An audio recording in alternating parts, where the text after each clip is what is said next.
Now we will begin with the part 1, the writing part for the grade 11 elite. The first question is a bunch of different types of question.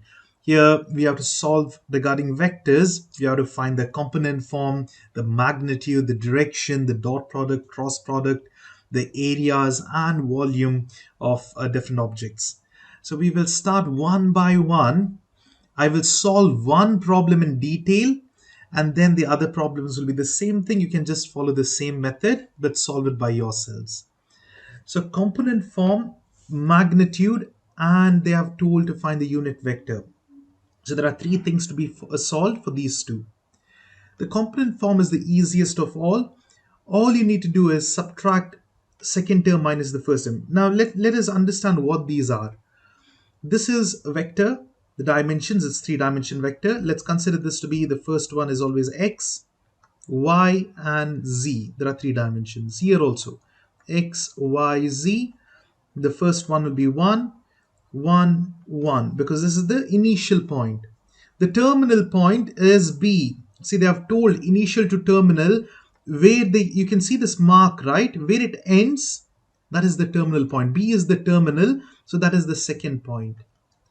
So imagine from your home, you're going to shop. Now, home is the original point, initial point you start, that is A, and shop is B. So when we write it as A, B, the terminal point, like this we write it, towards B we are going. Component form, the first one is the easiest of all. Component is just given by this formula which I'm writing here. We write diamond brackets, like this. And then we do x2 minus x1, y2 minus y1, and z2 minus z1. That's it. Now this is the brackets we use. And now what we do is we just solve it. You can substitute and solve. Since it's in writing part, if they ask you this, all you need to do is substitute it. x2 is 11 minus of negative 5. Why? Because we have minus 5 over here. And also the formula is also minus. Therefore, we write it like this. The second one, y2 is minus 3 minus of minus 5. And lastly, we have minus 1 minus of minus 9. And that's it. We can solve them all up.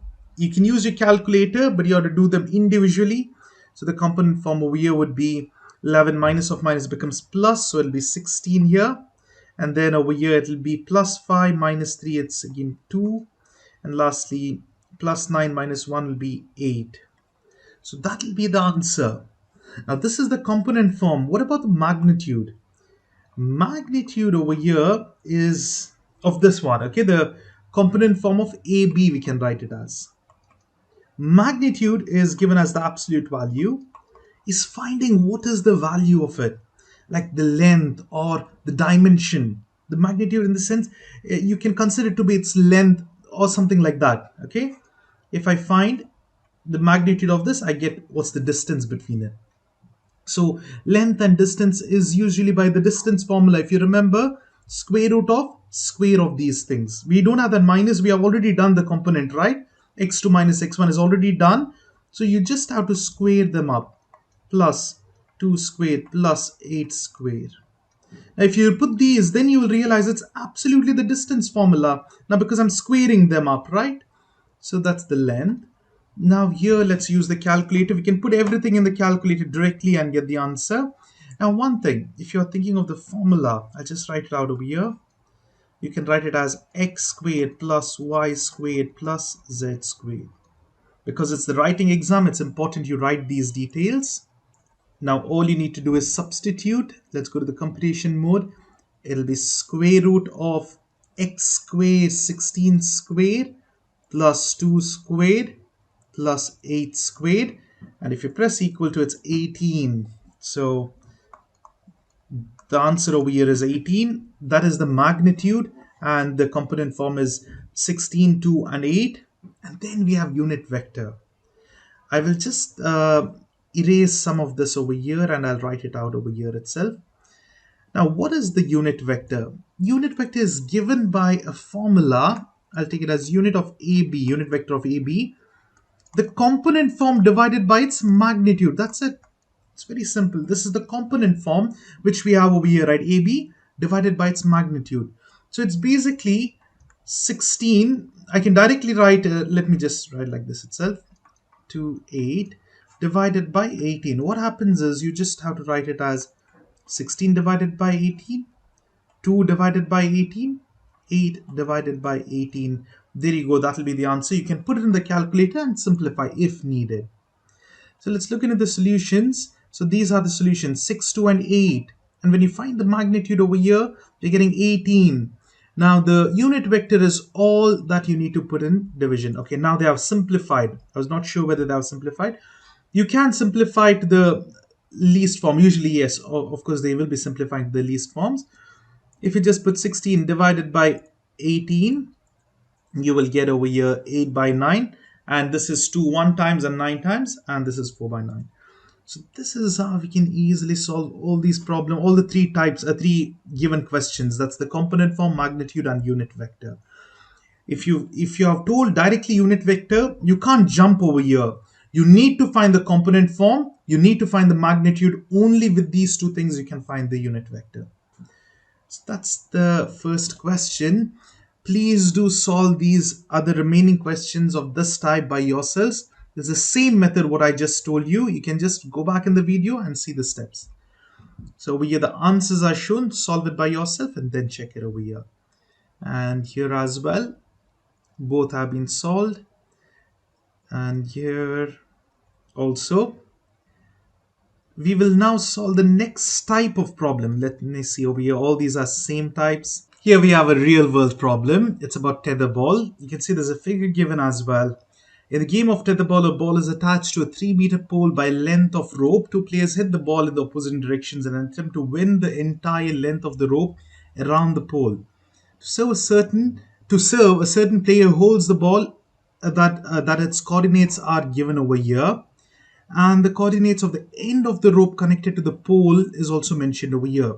Over here it's 0, 0, 9.8 and over here it's 5, 3.6 and 4.7. Where the coordinates are given in feet. Determine the magnitude of the vector representing the length of the rope. Okay, let me just write. See, there's so much information. The important information is the coordinates of the points of the ball, that is over here 5, 3.6, 4.7. This point is 0, 0 and 9.8. These are the two important things which we need. And all they want is the length of the rope. So to find the length, basically you can find that if I find using distance formula, that's fine. But since we're dealing with vectors, this lesson is about vectors, we can find the magnitude and you'll get the length of the rope. So I'll tell you two different ways. First one is if you don't think of vectors, just normal coordinates, x1, x2, x3. Sorry, it's not x1, x2, x3. It's x1, y1, z1, x2, y2, z2. Or you can consider this as 1, 2, 3. It doesn't matter because it's a close points. You can consider anything. It's up to you. Now what you do is distance formula is given as square root of x2 minus x1 the whole square plus y2 minus y1 the whole square plus z2 minus z1 the whole square.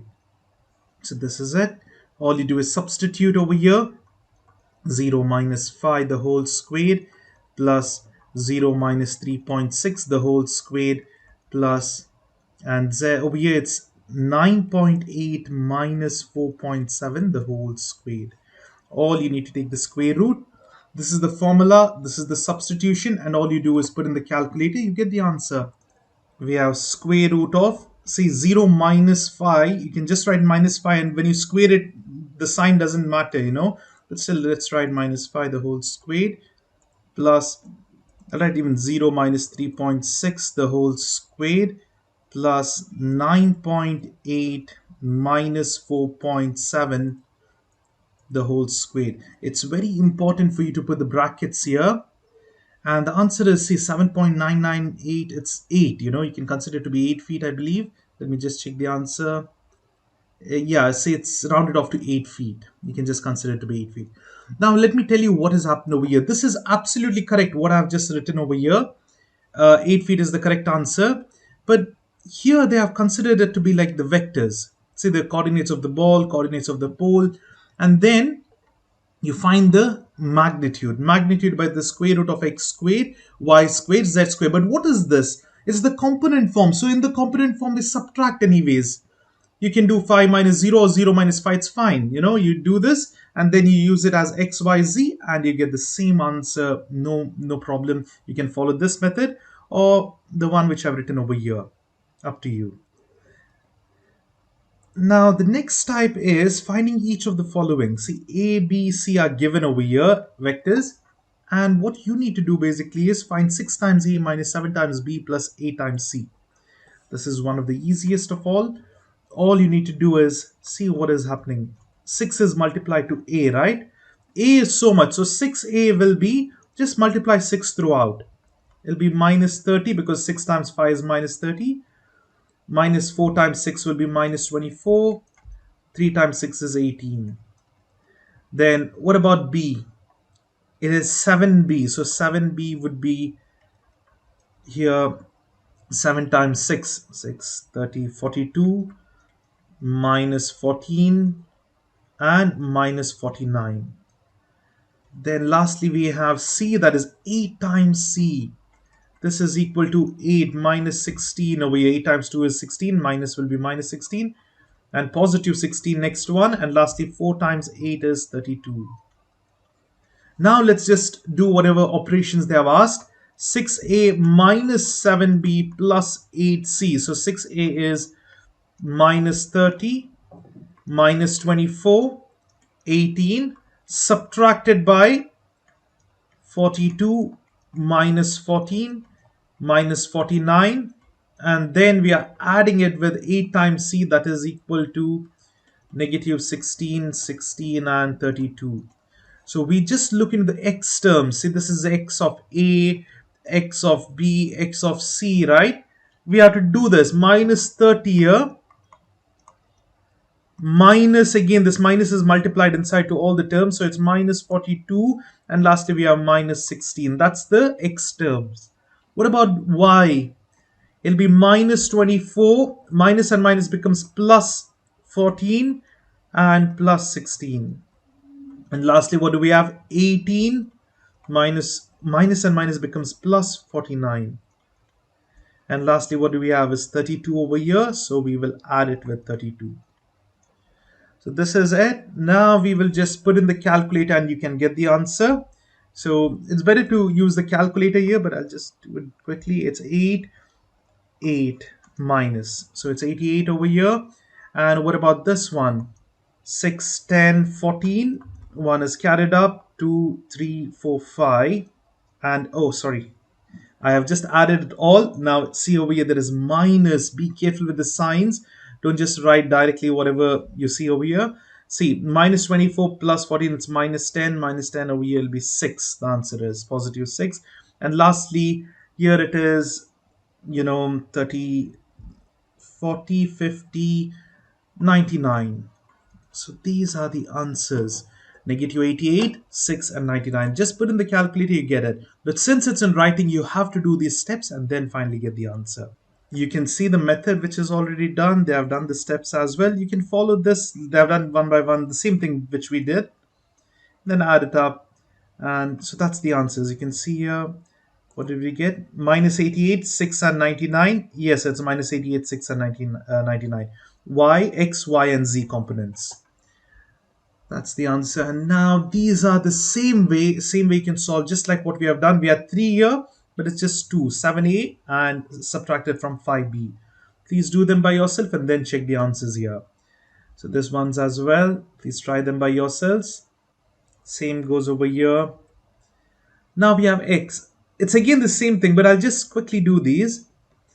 Now they have X as minus 9ijk. Instead of X, Y, Z, they are writing in terms of ijk. That is also absolutely fine. It's just that these terms, you should just look into the coefficients. 7 times X means 7X. Just multiply 7 throughout. It will be minus 63I plus 7 times 4 will be 28J plus 21K. And then what do we have is 6Y. So 6 times 6 is over here 36i minus 12j. That's it. What next? Add them up because they have told plus. If it was minus, you just subtract them. 7x plus 6y will be equal to, basically these I terms over here must be added up together, minus 63i plus 36i, or you can write only the numbers and bracket I outside, that's also fine, which I'll show you now. And over here what we have is 28 okay, I've forgotten the multiplying 6 to the k term. 6 times 36, 42, it's minus 42k. Okay, now it's all right. Over here we have 28 minus 12, and then in outside the bracket I can write j. It's up to you. And this one over here, 21 minus 42 bracket k. So that's the answers. Now you can solve them up, and that will be the answers. 36, 46, 56. It's 27 over here, minus, that is I, and 28, 18, and 16. So 16j. And this is plus itself because positive sign is with 28. And lastly, we have minus 21k. So these are the answers. If you write so many steps, it's more than enough. So there we go. We have to first find these two and then we add them up, and that will be the answers. There's no much difference in ijk. Just remember this, ijk is the coordinates like x, y, z. So don't get confused. Just leave them as it is. Okay. So this is the correct answer. That's the answer which we got as well. So these are again the similar problems. Please try them by yourselves and then check the answers here. Same thing here. If it's minus, all you need to do is multiply by minus sign. That's it. So this would have been positive 9i minus 4j minus 3k for minus x. Now, if it's minus, you can leave this second term minus. You can just find 4y and then subtract all the terms together. The reason I do it like that is because it's a writing exam. So instead of directly writing everything, let's do the steps. That's the reason we do steps and solve it up. This question is a real world problem. A water molecule in which the oxygen atom is centered at the origin has hydrogen atoms centered given at this coordinates over here, and a second hydrogen atom centered at over here the given coordinates. Determine the bond angle between the vectors formed by the oxygen hydrogen bonds. What we basically have to do over here is we have to find the angle. So the angle is basically given as, I'll write the actual form. See, it's cos theta equals dot product. If I consider this to be A and B over here, the dot product of AB by the magnitude of A times the magnitude of B. So this is the formula given to us. Now to find the angle only, we'll take the cos to the other side. It becomes theta equals cosine inverse of, what is it? The dot product divided by the magnitude of A multiplied by the magnitude of B. This is it. Now, since it's writing, you have to write the formula, and we will directly substitute everything in this. What I'm saying is cos inverse of, what is the dot product? Dot product is the easy one. Just multiply them and add it.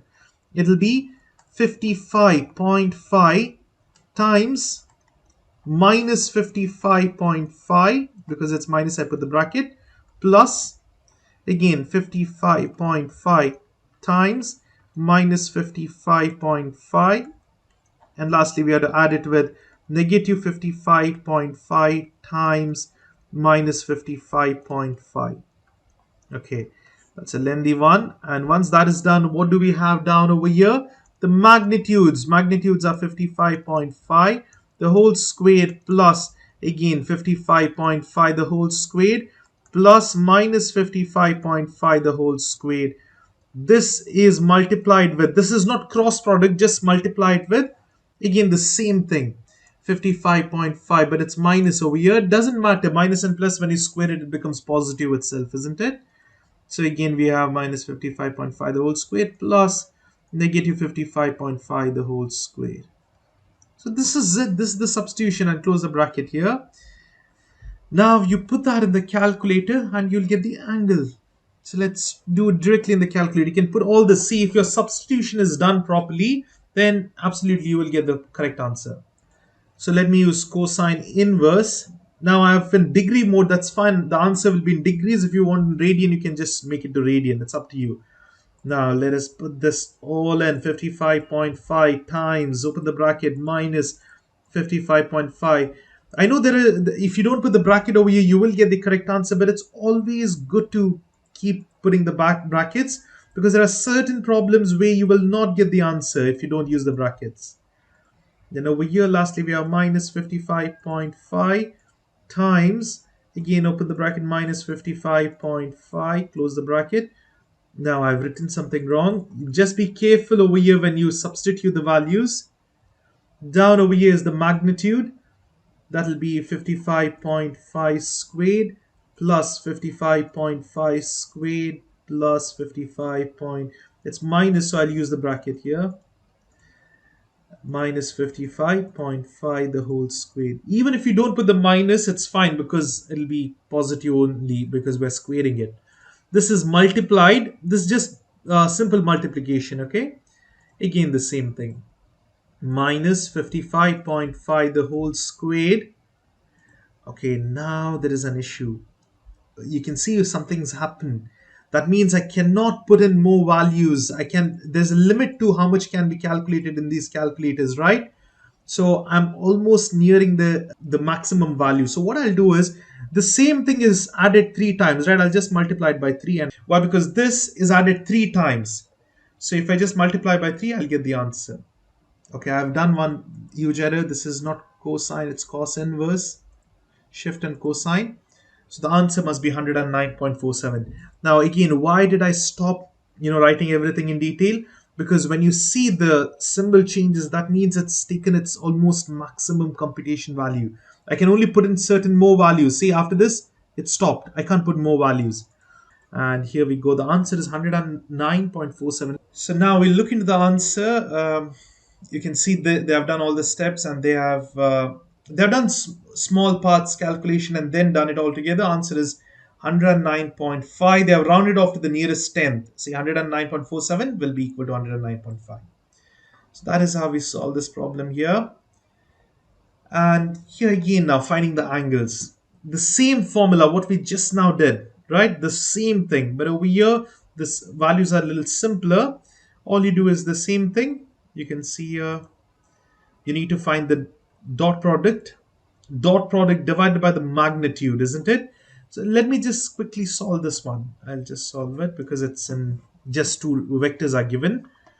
So theta will be, because we have to find angle theta to the nearest tenth of a degree, theta will be, now u and v is there, u dot product v divided by u magnitude multiplied by v magnitude. Now there's no dot product here, it's just the multiplication of magnitudes. So dot product over here would be 3 times 1, 3 times 1 plus minus 2 times 4 plus 2 times minus 7 divided by, now magnitude over here is square root of 3 squared plus minus 2 the whole squared plus 2 squared, and then over here also it is 1 squared plus 4 squared plus minus 7 the whole squared. This is it. Now it's not the same values, it's different values. You just put this in the calculator. I missed something. Cos inverse, okay? Here it's cos inverse. This entire thing is cos inverse. Let's use our calculators and solve it. Here we have to use cosine inverse, that shift and cosine inverse over here. Use the fraction symbol. 3 times 1 is 3 plus minus 2 times 8 will be minus 8 plus minus 14. Directly I'm writing it. You can type this entire thing, you will get the correct answer. It'll be 3 squared here. See, now I'm not going to use minus signs. I know it'll be the same thing. Plus and minus doesn't matter when we're squaring. Go press next, go out of the square root, multiply it with again another square root. 1 squared plus 4 squared plus 7 squared. Only for the magnitude. When it's squared, you don't need to write the minus signs. The answer is 124.6 degrees because they told nearest 10. So here you can see that's here detailed solving is given and it's 124.6 degrees. That's what we got. So this is how we can solve it. You do not need to write all these detailed steps. See, what I've written is the formula, the substitution, and the answer. That should give you full marks because the marks are distributed towards the formula, the proper substitution, and the proper answer. That's it. If you want, you can do another step of simplifying the above and the numerator separately and solving, but that really doesn't matter. If you have written these three and the answer, you should get full marks. And over here the answers are already mentioned. You can see, please do it by yourselves and then check these answers over here as well, and here as well. Now if it is I, j, k, just imagine this is minus 6, 3 and 5, just like the other problem. Don't consider I, j, k, they are just the coordinates. Okay, so you just take these values, the coefficient values, the numbers only. Now they have told find cross product of u and v and then show u cross product v is orthogonal to both u and v. Okay, so we are finding the cross products. Cross products are given by this formula over here. So let me take it as u cross v itself because over here we have u and v. But imagine instead of this 1, 1 - 1, 3 and all, I'll take it as a, b, c, and this I'll take it as x, y, z. It's just simple to understand. The cross product will be given like this. Ith coordinate, that is the first one, or you can consider it to be x, but I've already taken x, y, z. I, j, k. And generally in your textbooks as well, you will see it's I, j, k itself. Below over here, what's the first one? A, B, C. Next one, x, y, z. Now, this is what we need to solve. I just remembered, I told you I'll show you in the calculator, right? At the end of this, I'll show you all the problems, dot product, cross product, and solving all vectors and calculators directly. But since it's writing part, you have to write everything in detail. Only to verify your answers, you can check it in your calculator and see. Now, what happens is cross product will be, for the ith coordinate, you need to find the determinant. The straight line is for determinants. Okay, in matrices we have done determinants, right? Of, see now we are considering I, right? Leave all the terms below it and beside it. So what are the terms remaining here? It's b, c, y, z. Plus, let me take now j. For the j coordinate, what coordinates? What are the points? So I need to leave this and all the others. I have to take A, X, C, and Z. That is A, C, X, and Z. Lastly, for the K coordinate, I will consider, I have to ignore all those. So I have to take A, B, X, Y. So it's A, B, X, and Y. So this is it. Now, how do we find the determinants? Here we just put the crosses and it'll be b times z minus y times c. Then this entire thing will be of I. When you solve it, you'll get a single number. You might get 7. It'll be 7i. Same way over here you do it. Oh, but I forgot to write one important thing. The second term, this is not plus. Many times, many students do the mistake of this one thing. It's minus. This is very important in the formula. You must remember that. Okay. So just recall the formula. I'm sure you have done this before. Now we will directly solve this particular problem over here given to us. So I'm not going to write the formula and everything. If I'm going to solve this in writing, I'll write u cross v. That is equal to I, j, and k. And directly write the values. Minus 1, 3, and 5. And over here we have 2, minus 6, and minus 3.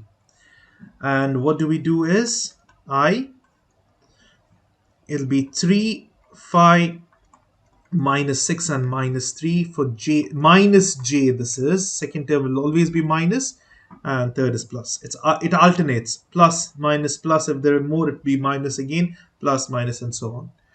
Now if it's j, it'll be minus 1, 5, 2, minus 3, and lastly plus k of what? It'll be minus 1, 3, 2, minus 6. Now, there are ways to directly put this in calculator. Say you can consider this to be matrix and do the determinant. But that will just take you more time because finding determinants is very easy. It's 3 times 3, that's minus 9, minus of 6 times 5 is minus 30. That's it. That is the I. I will just show you in calculator as well. In calculator, you need to consider this to be matrix. So, I would highly encourage you not to do the calculator method for this because it's very simple. But if you really want the calculator method, it's more than 6. And now, fill in the first matrix. What dimension is this? It's 2 cross 2. Now, I'll type the values 3, 5, minus 6, and minus 3. And let me press AC. Now it's saved. Now let me go press shift. And where is the matrix? If you see over here, matrix is given by shift and 4. And now what I need to find is determinant. That's option number 7. And again, shift and 4 of matrix A. Close the bracket. The answer is 21 positive. Let's see whether it's 21. When you solve, minus and minus is plus. 30 minus 9. Yes, it's positive 21i. That's how we can solve it. But finding determinant manually is also pretty easy. Just multiply these two over here. Minus, let me write that out. It is minus and minus is plus 3 minus 10 times j. This minus is also there. So now we have to multiply this minus later on. Minus 10 plus 3 is minus 7 times minus will be plus 7j. And lastly, what happens with k? It is 6 minus 6 times k. So we get 0 plus 0k. So that is the cross product basically. Now here we have done the cross product. You can ignore the k coordinate because it's 0. So you can just write the answer as 21i plus 7j. That's it. So here we go. That would be the final answer. Okay, now it's not over. Let me just show the answer still over here. It's 21 and you can see it's 0. So this is the answer, 21 and 7. Both are positive. But there is still one thing. What they have told is then show that u and v are orthogonal. What does that mean? Now after this, to prove that it's orthogonal, you have to just write this. You have the cross product of u and v, right? Multiply any of this with its dot product. In the sense, u dot product of this term must be equal to 0. We will just solve this. What is u? Minus 1, 3, and 5. What was u cross product v? I think so we got 21 and 7 and 0. So let me just check the answer over here. Yeah, it's 0. Now then, when we write in the component form like this, we have to write 0 as well, but only when we write it in terms like this, 21i plus 7j. We don't write k because it's 0, but it's a good habit to write 0k, so you'll always remember it's 0.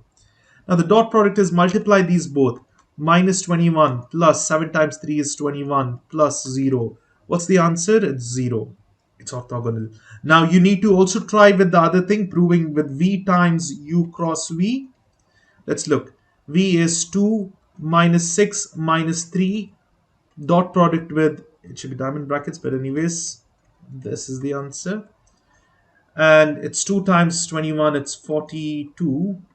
And what do we have? Sorry, it's plus. Negative 6 times 7 is a negative 42. Plus minus 3 times 0 is 0. So this cancels again, we got 0. So we can prove that they are orthogonal because the dot product of any of these two vectors with their cross product is 0. This is the proof. So you can see over here we're getting 0. So you can tell u cross product v is orthogonal. And over here it's orthogonal to both. So that's the answer. The proving is very simple. You just have to multiply by each of these vectors to the cross product. But the cross product is very important. The methods which we use. So please remember the steps, especially this determinant. You need to find the determinant for I, j, and k components. The middle term will have a negative sign. So don't forget that, because when we write the formula, see, this is the formula. Many times student will forget this middle term minus j. So please remember that, and then you just solve it and you get the cross product. Now let me show you the cross product directly in calculator for this problem. Again, this is only done to verify the answer, not directly, because this is writing part only for verification purposes. You can use that. We need to press mode and go to 8 for vectors. Now let's press the first vector, and it's 3-dimensional. So let's type in the values 4, 7, and minus 2. And once you've typed the first vector, then press AC, never go back to mode. You can see the vector mode is already on. If you go back to mode and 1, again you need to input the values. So don't press this anymore. First vector is done. Let's press Shift and Phi. You can see vectors. Then let's go to the dimension of second vector.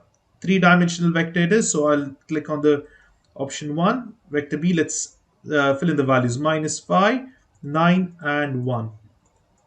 Let's press AC. Now we have saved in the first and the second vector. To find the cross product, it's very, very easy. You press Shift Phi and let's type in the vector A. Cross is just multiplication symbol. Shift Phi, vector B. The answer is 25, 6, and 71. Let's see the answer. 25, 6, and 71. That's it. Now, if you want the dot product, imagine you wanted to find the dot product. You just have to press Shift Phi. Let's select which vector. Vector A, dot product, Shift Phi. Can you see the option 7? That is the dot product symbol. It's dot, Shift Phi, 4, and this is the answer. The dot product is over here. And you can also check over here, Shift Phi, the answer. This will be the last vector answer. See, we got the vectors over here, right? It'll be saved over here, not the dot product, this sort of vectors, okay? Now, if you want to find the orthogonal, whether it's true or false, see what I'll do is, I will just consider Shift Phi and the answer multiplied with any of these vectors. Shift Phi, I'll multiply it with vector A. The answer is, okay, I did it wrong. Why? Because I multiplied, I did the cross product, which is absolutely wrong. Let me just show you. I need to find the dot product, right? I had to press Shift Phi and 7, which I didn't do, so that was the error. But anyways, you understood? If you want the dot product, just use the option 7 and then do any dot products. If it's cross product, just use the multiplication sign. I hope that's clear. So that's how we can use calculator to solve the vectors. And please do solve these by yourselves. Please write the steps and solve it, and then check your answers here. And this is also the same thing. Over here, the coefficients would be -4, 1, 8, 3, -4, and 3. And then you just use the steps to solve the cross product. And then you can verify whether they are orthogonal or no. Orthogonal means when you multiply any one of it with the dot product to the both cross product, it must be 0. See, always it's 0 and 0. Similarly here as well. Okay, now it's not the same thing. They have told to find the area. Now the area is the same thing of cross product, but there's one extra step, the magnitude. So let me just solve this one over here. So how do we find the cross product first? The area of a parallelogram, these are the adjacent sides, right? We need to multiply them. Multiply in the sense cross product. U cross V, that will be I, J, K. And first one is 2, -5, and 3. And then we have 4, 6, and -1. Next, what we do is, we will take I. Over here it is, these all are gone, only these 4 remains. -5, 3, 6, and -1. Minus, the second term is J, the determinant of 2, 3, 4, -1. Plus K, here we have 2, -5, 4, and 6. So these are the determinants. Now let's solve it up. -5 times -1 is +5, -18. Minus J, what will happen here? It's -2 times, plus 12. So it's first term, I've done a mistake here. This is minus, but this second term is always minus, okay? So here, what do we do for determinants? Left to right, multiply it and write -2. Minus it with these two. Plus K, that will be 2 times 6, that is 12, minus 4 times, now again minus is there, 20. So we'll just solve this up.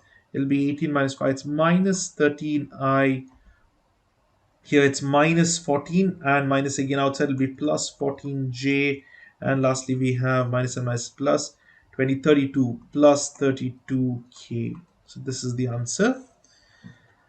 Now that is the magnitude, I mean the cross product. But what is the magnitude? Because the area is given as the magnitude. That is basically we have to find the square root and square, right? Magnitude of u cross product v. So for area, that will be equal to square root of minus 13 the whole squared plus 14 squared plus 32 squared. That's it. That will be the area. So we just put in the calculator and get the answer. Here we have to use the square root. Now let me just go outside of vector mode because it'll be, restricted, the all the fractions similar are restricted here.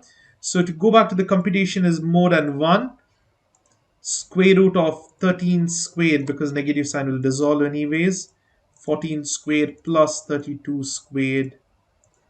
The answer is 37.26. Let's just check the answer over here. They have done the cross products.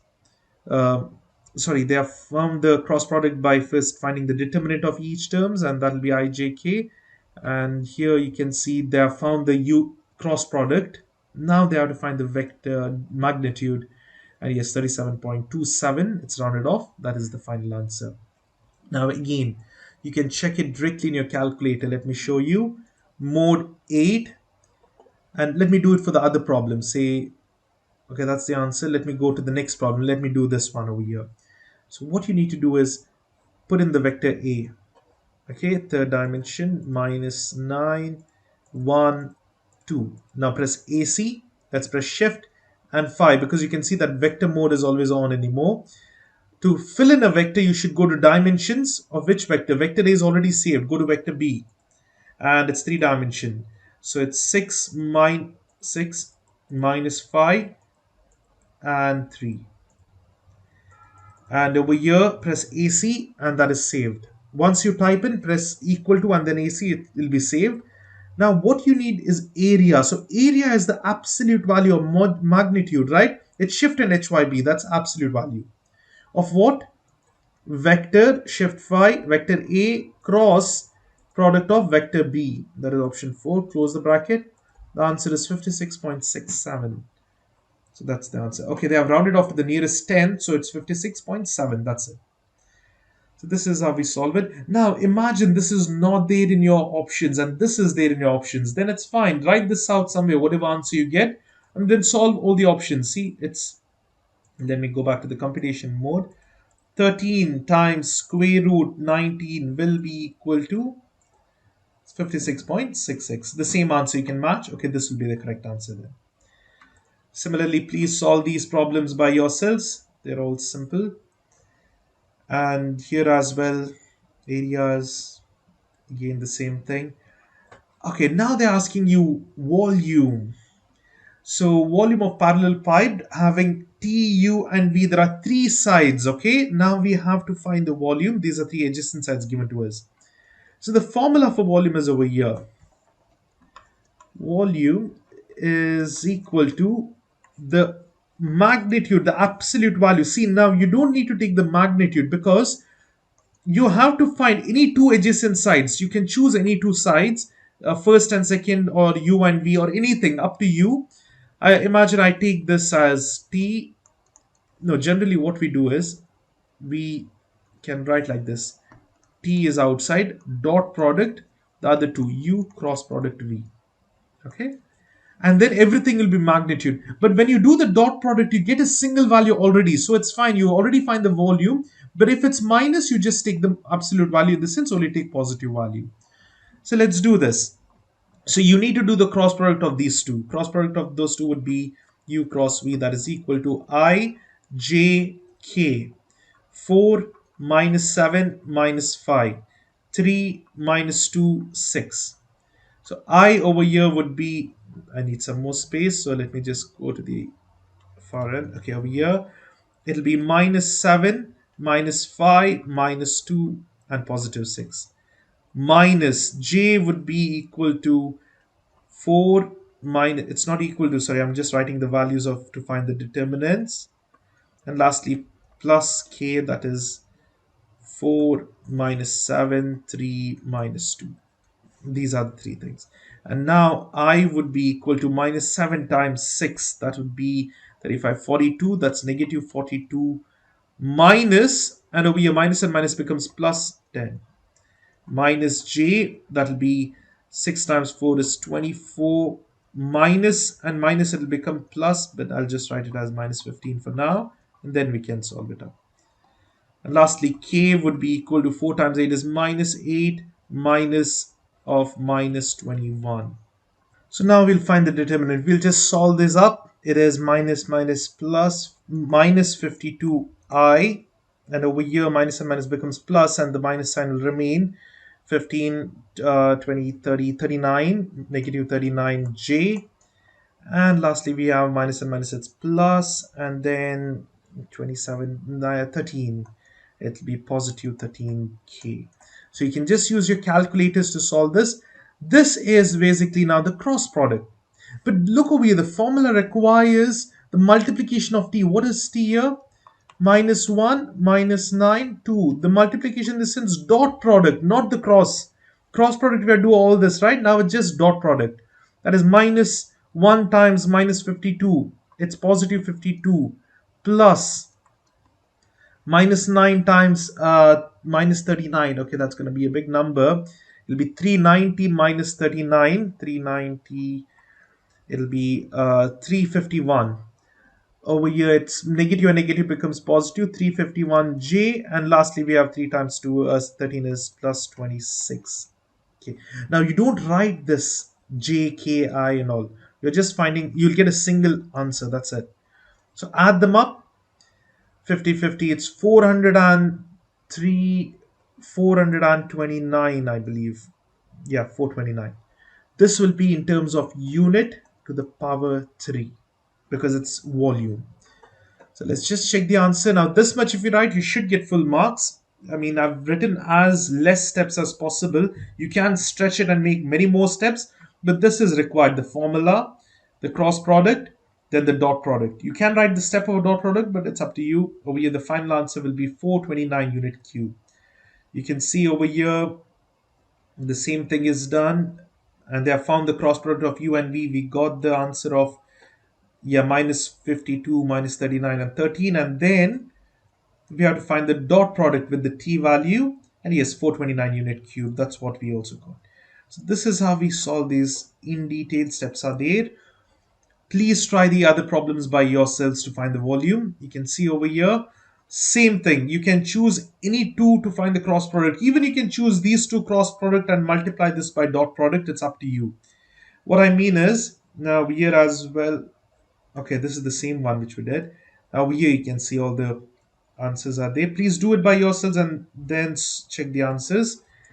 What I was saying is, if you want, you can do the cross product of t and v, then dot product u, or you can do t cross product u dot product v, or you can do u cross product v, which we did a while ago, and dot product t, or you can do v cross product u dot t. All this will give you the same answer. Doesn't matter, the volume can be rearranged. It's just that two of these must be cross product and the remaining one must be dot product with the answer of the cross.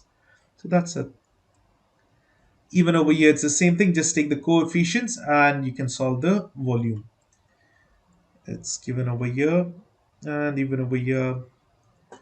Okay, now one more thing, it's about volume itself, but they have told us the adjacent sides u, v. Okay, we need to find c, but where is c? Okay, you can see this value is c. That means they have not given all the dimensions, but they have given us the volume is 7 cubic units. So basically, we know the answer of the volume. We know two of the proper sides, all the dimensions are known, but one missing dimension is the x dimension of u. So what we need to do is we need to find that. Now, don't use this in the cross product. We know the volume is given as see, I'll write it as a dot product b cross product c, and then entire thing magnitude. If you have minus answer, it'll be positive. That's it. Now in this case, the cross product, take whichever sides are known. We know v and w, right? So what I'm doing is volume will be equal to v cross product w. Okay, and then the dot product with u, that magnitude. So what I have to do is the cross product here. So the cross product here would be um, so I, J, K. I just blanked out for a second over there. Minus 2, minus 1, 4, and over here it's 1, 0, and minus 2. And I'll directly write the answers. I'll directly multiply and write it because we are doing it since many times. I'm not going to write the determinant method. It'll be 2 minus 0 and minus j. For j, we have to consider this minus and minus will be 4 minus 4 again, plus k will be over here, it'll be minus, sorry, it'll be 0 minus of minus 1. And it'll be 2i plus 0j because it's 0, right? Minus and plus doesn't matter, 0 is neutral. And here it'll be minus and plus k, it's 1k basically. Now this dot product with what? The missing one. It is c minus 3, 1. Now let's do the dot product. Only these, okay, only the coefficients. 2 times c plus 0 plus 1 is equal to how much? Is equal to the volume. So I'll have 2c plus 1 is equal to volume is given as 7. So let's see, 2c is equal to 6, c is equal to 3. The answer over here is 3. This is 3. This is how we solve it. We are just finding the volume. Avoid this term. Don't use this term in cross product because it'll be very complicated. You can't solve it. It might be repeated. The number will be repeated twice, isn't it? So you have to use it to multiply as a dot product only. So here you can see the step-by-step methods are also there. And these are the values which we got. And then when you see it's 2c plus 1 and that is equal to 7. Oh, I forgot one important thing. See, this answer we got, volume, right? But the modulus is there, 2c plus 1. Remember, the volume is given as modulus of, over here in this case, we had taken u dot product of v cross product w, isn't it? The modulus, I forgot about it. So in this case, there are two cases. See, 2c plus 1 will be equal to, take it as positive 7. 2c plus 1 will be equal to minus 7. It's easy to write this minus. Actually, this entire thing will be negative or positive. You have to take both, right? So what happens is the first case which we did, 2c is equal to 6 and c is equal to 3. Okay, but the next case, it'll be 2c is equal to, this goes to the other side, it'll be minus 8, c is equal to minus 4. So please remember there'll be two possible answers for this, minus 4. But now if you see here, where is the x? X is in the positive quadrant, so can it be minus 4 here? No, x cannot be minus 4 because, you know, if x had to be minus 4, it had to go backwards. So what is the only possible solution? It is 3. This is wrong answer. Minus 4 is wrong. It's only 3. Why? Because you can see in the graph, they're told over here, c is in the positive. See, this is the positive x. Therefore, we consider only 3 as the answer. And over here as well, you need to solve for u. Let's see, where is u? This side. Now, u can only be positive. It's right side, it's only positive. So whatever positive answer, it's 5. That is the only possible thing. Now, don't think you can just count it out and write it. No, you can't do that because this is in written part. You have to solve all these steps. That is finally the end of question 1. There were many different types of questions. Please go through it. I have solved one of each type in detail. The same type and same methods are used for the other ones, only the values are changed. Please try to solve many problems, and if you have any doubts, post them in the comments. I'll try to get back to you very soon. Moving on to the question 2, we have plenty of different types of topics here. We have about polar equations, different types of cones, graphing polar equations. We also have De Moivre's theorem, imaginary form of polar equation, and distinct roots, I believe. We will do all the topics one by one. I will solve one question of each topic thoroughly, and the other questions must be solved by yourselves. If there are different types of topic, I'm going to solve all those different types. Now, the first one is a very simple one to determine eccentricity, type of conic, and the equation of directrix. Before I begin to solve the problem, let me write some important formulas. You might know the polar equation of any cone is given as R equals, this is E, that is eccentricity times directrix, divided by 1. Always this number is 1. It's either plus or minus. First, you can write it as sine theta, and the same thing can also be given as 1 plus or minus cosine theta. I missed something. I forgot to write E over here. There is E sine theta, E cosine theta. So this is the standard, this is the general formula. Now what happens? What is the difference in sine and cosine? There's a huge difference. Here, E is eccentricity. Whatever the number is there, that is eccentricity. If E is equal to 1, then it's a parabola. And then if E is less than 1, then it's an ellipse. So always remember this distinction. And when E is greater than 1, it is hyperbola. This remains same for both of this. E value is eccentricity. When E is equal, this all the same. Now, one important thing is if it is sine, the directrix line is given as y is equal to, okay, plus or minus. I'll tell about this in a minute. Whereas if it's cosine, remember it's x is equal to plus or minus. If you have plus in the denominator, then your value of y will be plus. And if it's minus, it'll be minus.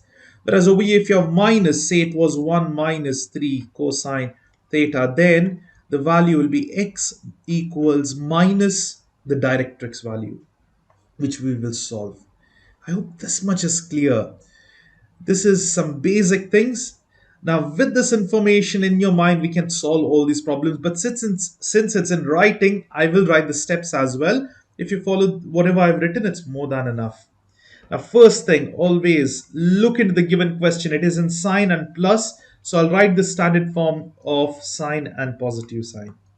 Plus E sine theta. This is your step 1. What next? Next, what you do is, you don't need to write the question again, but you can. I'll just write it over here. 20 divided by 4 plus 4 sine theta. It's up to you. But this step is mandatory, the step 3. This is optional, okay? If you want, you can write it because it's writing exam. I'm just writing it. Optional step. This is important. Now next, this must be written. And next one over here, E times D. No, leave that over there. 1 plus E sine theta. Leave the sine thing, but this 1 can be easily done because I know it's not 1 over here, it's 4. So I just divide everything by 4. So what I'm doing is 20 divided by 4. And over here, 4 divided by 4 plus 4 divided by 4 sine theta. So if I simplify this, I will get a form of the standard form. Since now R equals 20 divided by 4 is 5. So 20 by 4, and over here it's 1 plus 1 sine theta. This is it. Now we can see this is corresponding towards the standard form. It's much easier to understand. Let's see what are known here. One is, when we get this one, stop. No more further simplification. What is the E value? E over here is 1. So E value is equal to 1. I told you if E value is 1, then it's a parabola. So the conic is a parabola. And what next? You can write eccentricity. You know, the first thing, write this term and then write E is equal to 1. Then type of conic. Okay, beside this or above this. And then write parabola. And then what is the equation of directrix? Since it's sine, I have to write y equals, what is the sine over here? Positive sine. Okay. When I meant sine for the first time, it's sine theta. Sine theta is y. If it was cosine theta, it will be written as x. And this positive or negative value denotes plus or minus for the directrix. What is the d value? We know the numerator over here is E times d, right? So how can I get d only? All I need is to divide this by E. So basically E times d is how much? E times d is 5. And divided by E value, what is E value? It's 1. So answer is 5 itself. So it is plus 5. These are the 3 answers. Also, you can write this as a simplification. E times d, right? What is E? It's 1 1 times phi can be written as 1 plus 1 sine theta. This is this is the exact form. You can see even ED is split out. So these are the important answers.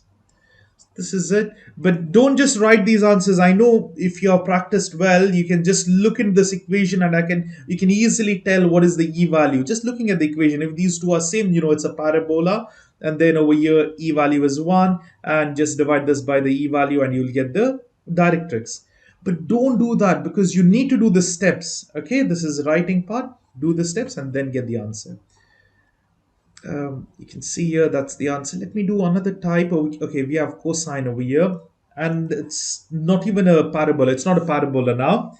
So let's do this type as well. First thing, the standard form R equals E times D divided by 1 minus, because it's minus over here, E cosine theta. Now I'm not going to write the question again. I'm just going to look over here. It's 2, so I have to divide everything by 2. So it's 18 divided by 2 divided by 2 by 2 minus 6 by 2 cosine theta. Next step. 9 by 1 minus 3 cosine theta. So what is the E value? From here I can easily tell E is 3. If it's more than 1, then it's a hyperbola. The conic is hyperbola. Okay, LA. And then what do we know? What do we need? Directrix. Directrix or directrix. What is it?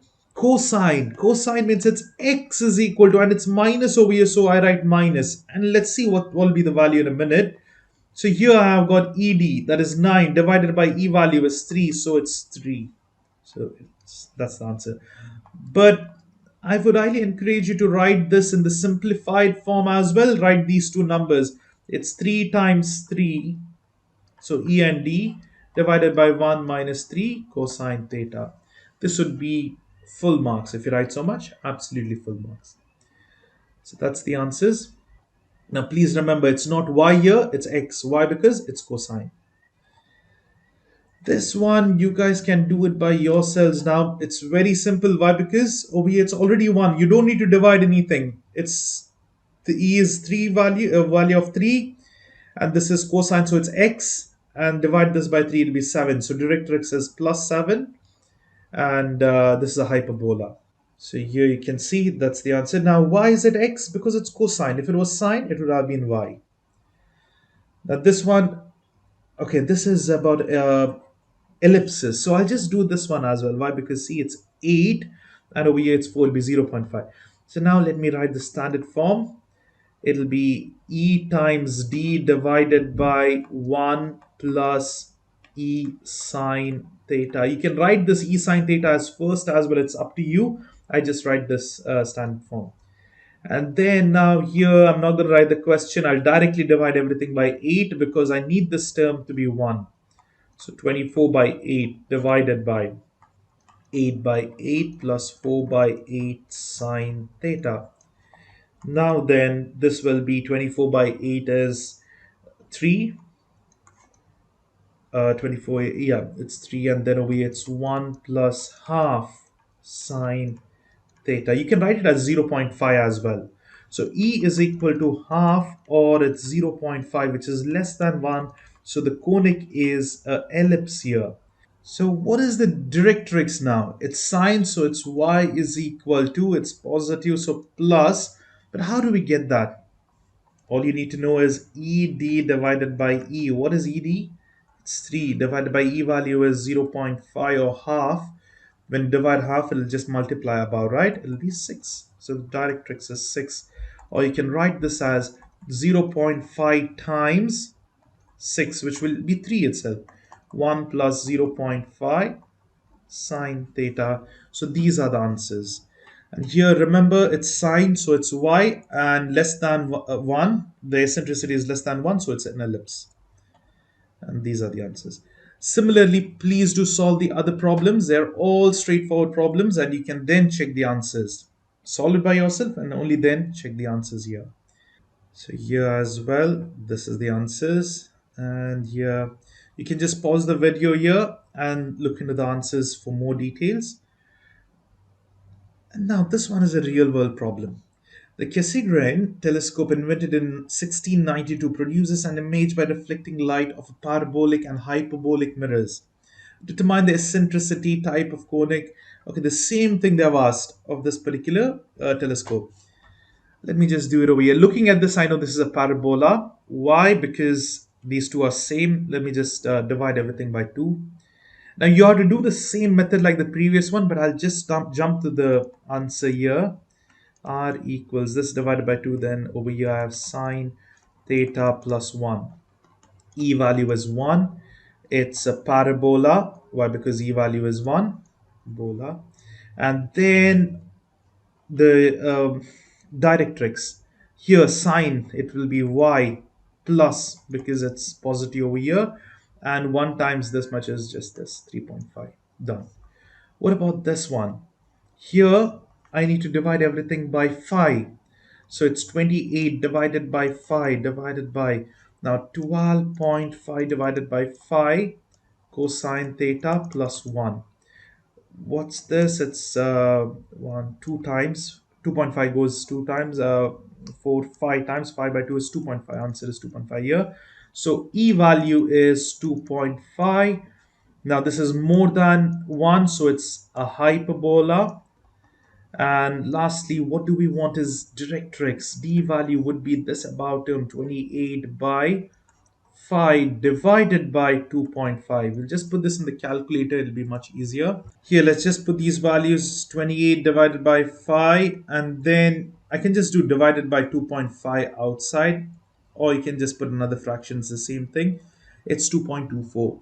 So the D is plus 2.24. You can see the answers. This was, yes, for the first one. E is 1, parabola 3.5 positive, y. But here in the second one, it's x is equal to, see the directrix, x is equal to 2.24, which you just got in the calculator. E value is 2.5, and it's a hyperbola. Hope this is all clear. So that's it.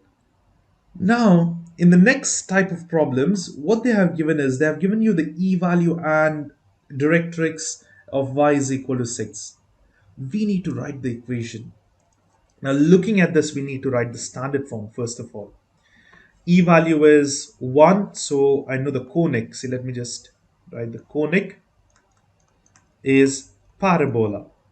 Why? Because eccentricity is equal to 1. The standard form, R is equal to E times D. This much doesn't change for anything. 1 also doesn't change. Look here, is it plus or minus? It's positive 6, so it's plus. So this much you can write for anything. Y means sine or cosine. It is sine, sine theta. And E. So this is the standard form. Now I know E values over here. Directrix, that is the above term, entire thing is, the D value, that's 6. That's it, right? Now to write the standard form, I can just substitute everything what I know. R remains as it is. E value is 1 times 6 divided by 1 plus 1 times sine theta. So what exactly they want? Oh, they need to you need to graph. Okay, we'll write the graph in a minute. But directrix is given. Okay, this is it. The equation is found out. Now, how can you graph? There are various ways to graph. Let's just go to the graph and I'll then tell you about it. Now, we have written it in terms of E times D. They have directly written 6. It's up to you. It's both are correct answers, okay? Now, here then, we know this was the equation, right? If you recall, y is equal to 6 directrix. It'll be somewhere above. For parabola, this is very easy. You just draw the directrix on the line like this, and the parabola will be down, way down. From here, you will have to take 6 and 6 beside, and then you can just draw the points. But the better way, I'll tell you, in the calculator. Now, for better accuracy and everything, just use your calculator. Let's clear our calculator first. Shift 93 equal AC. What I do is, whenever I do a table, I just clear it off. It'll be in default mode. Now let's go to mode, and we have to go to 7 to put the values, to get the values, the table of values to graph. What is the equation here? 6 divided by 1 plus sine, that is over here, x, theta is x. Now you can choose in terms of radians or degrees. Now trust me guys, degrees is much easier when you're doing a table method. Because if someone tells me 90 degrees, take the value of 4, okay, it's much easier for me to understand. Whereas if you tell me it's pi by 2, it takes me time to, okay, understand pi by 2. Pi by 2 is okay. What if I tell you pi by 6? Pi by 6 is 30 degrees. It's much easier to understand if someone tells you in 30 degrees rather than pi by 6, isn't it? So that's why what I'll do is I'll leave it in degrees. See, this D is for degrees. And now press equal to. Some of your calculators will get this option, the latest models. Just ignore it, leave it. We are just graphing for one equation. Most of your calculators, if you're using this sort of model, you will not get that option. You will directly see the start option. Always memorize this for graphing polar equations. Start is 0, end is 360 degrees. And give a step of 45 degrees, not more. You can go with 30 degrees, but 45 degrees is plenty. Okay? Now you get these values. What are these values? See, the left side, you can see that is the radius r. At which degrees? Sorry, that's degrees, okay? X value, because we have put theta is x. The right side is the r value, okay? This is the radiuses. Now, at 0 degrees, the radius 0 degrees is over here, straight ahead, right? What is it? 6. Is it at 6? Yes, it has to be at 6. Next one, 45 degrees. 45 degree line would be just middle line. See, this one is 30, 60. No, this is 45. Okay, over here it's 90, right? Half of 90 is 45 here. Is that 3.51? See, this is 6.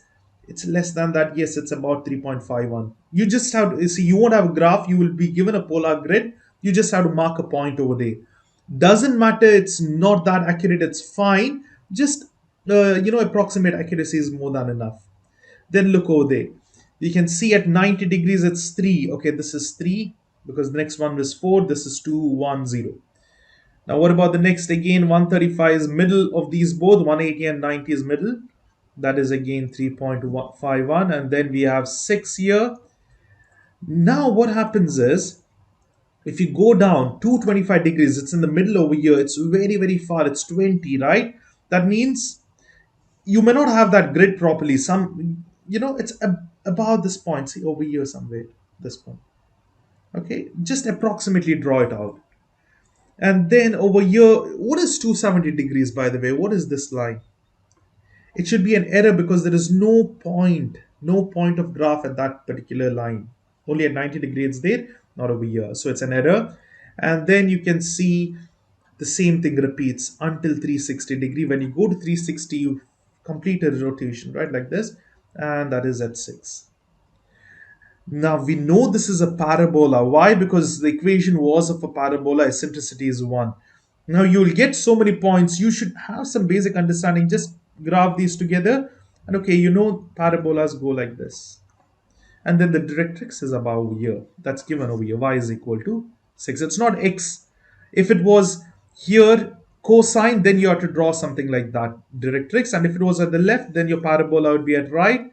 And imagine your directrix is at the right side, parabola at the left. So that's how we basically graph. You can use this method for any of the conic sections. Look, the next problem. I won't do the entire problem, but I'll just show you the graphing.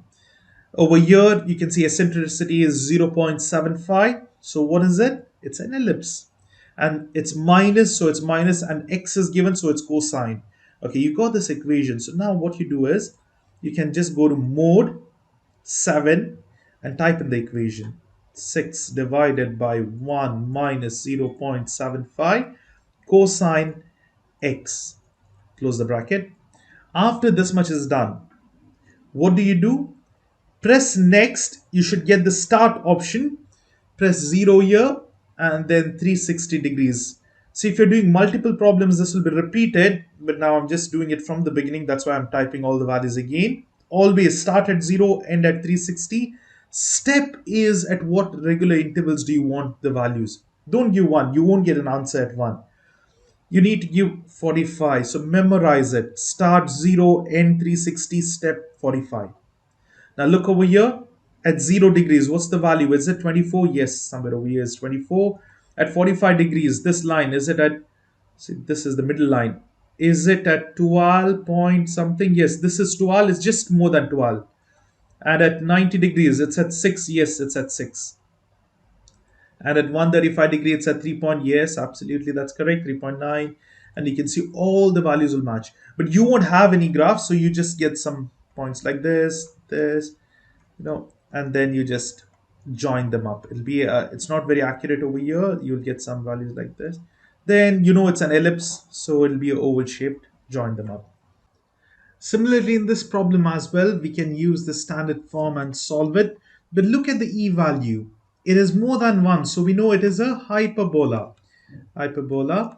And now how we solve it? Let's write the standard form. R equals E times D. Doesn't matter what, all the equations are the same thing. Plus 1. Now plus because it's positive 2 over here. If it was minus here, we write this minus 2. X is given. If it was y, it is sine, x is cosine theta. So this much is done. Now let's substitute and write the equation. What is the e value? E value is 5 times 2 divided by 1 plus, oh yeah, I forgot to write e again. So e is over here 5 cosine theta. Let's simplify this. It'll be 10 by 1 plus 5 cosine theta. This will be the final equation. Now we can graph it using the calculator. Just let's look into the graph now. You can see this is 10 by 1 plus 5 cosine theta. Let's take our calculators and let's graph. So let's write this equation over here. It's 10 divided by 1 plus 5 cosine theta.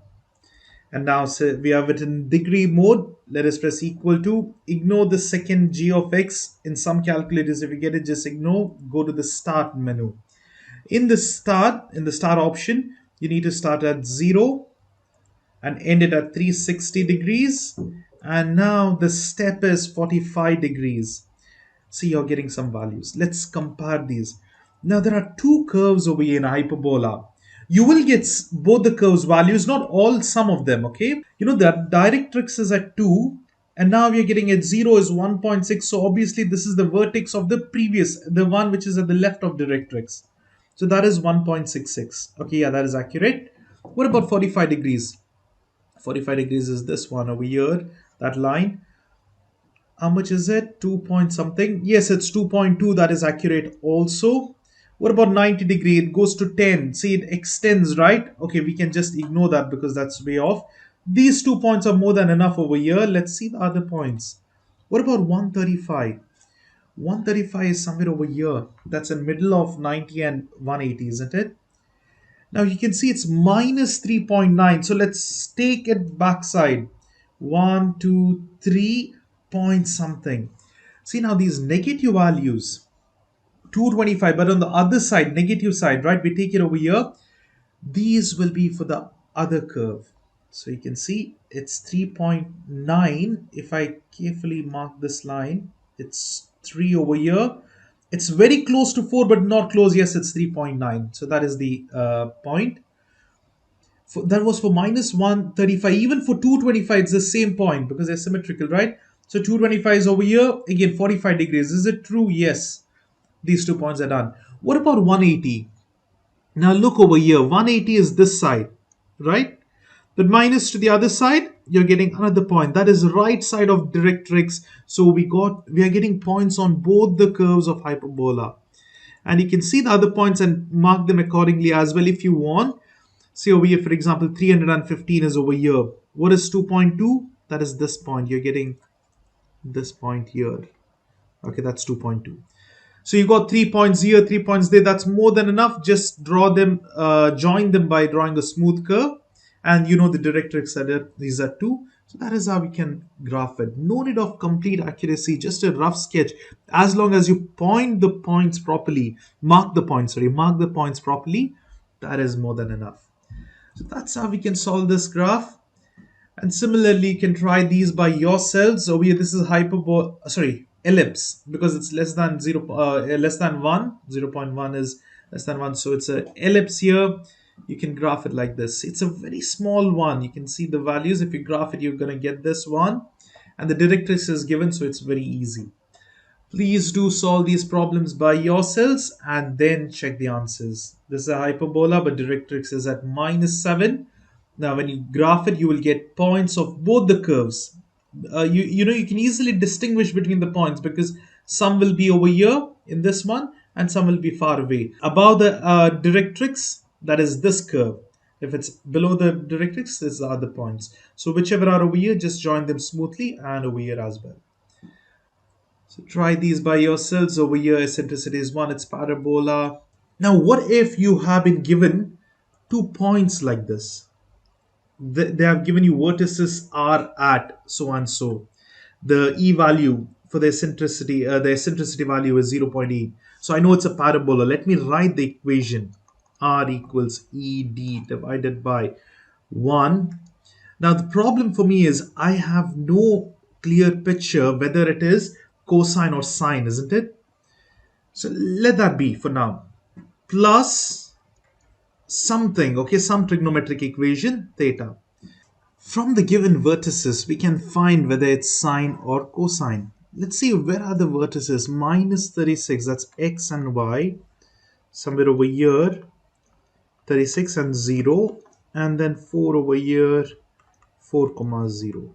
Now what's it along? Along the x-axis like this, right? Now when it's oriented along the horizontal axis, it'll always be cosine. Whereas if it's oriented along the vertical axis up to down, it'll be sine. This is one important thing you must know. And now there's one more thing. What is this directrix value? You can just assume the directrix to be right or left.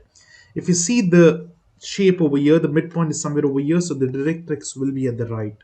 Okay, so this is one more thing that will help you to tell which sign it is. It's plus e cosine theta. If it was, to the left in the sense, now let me just draw ellipse over here, then the directrix would have been at the left, something like that. Okay, this is one thing. Now with this information, we can easily try to solve for the directrix. I'll tell you how.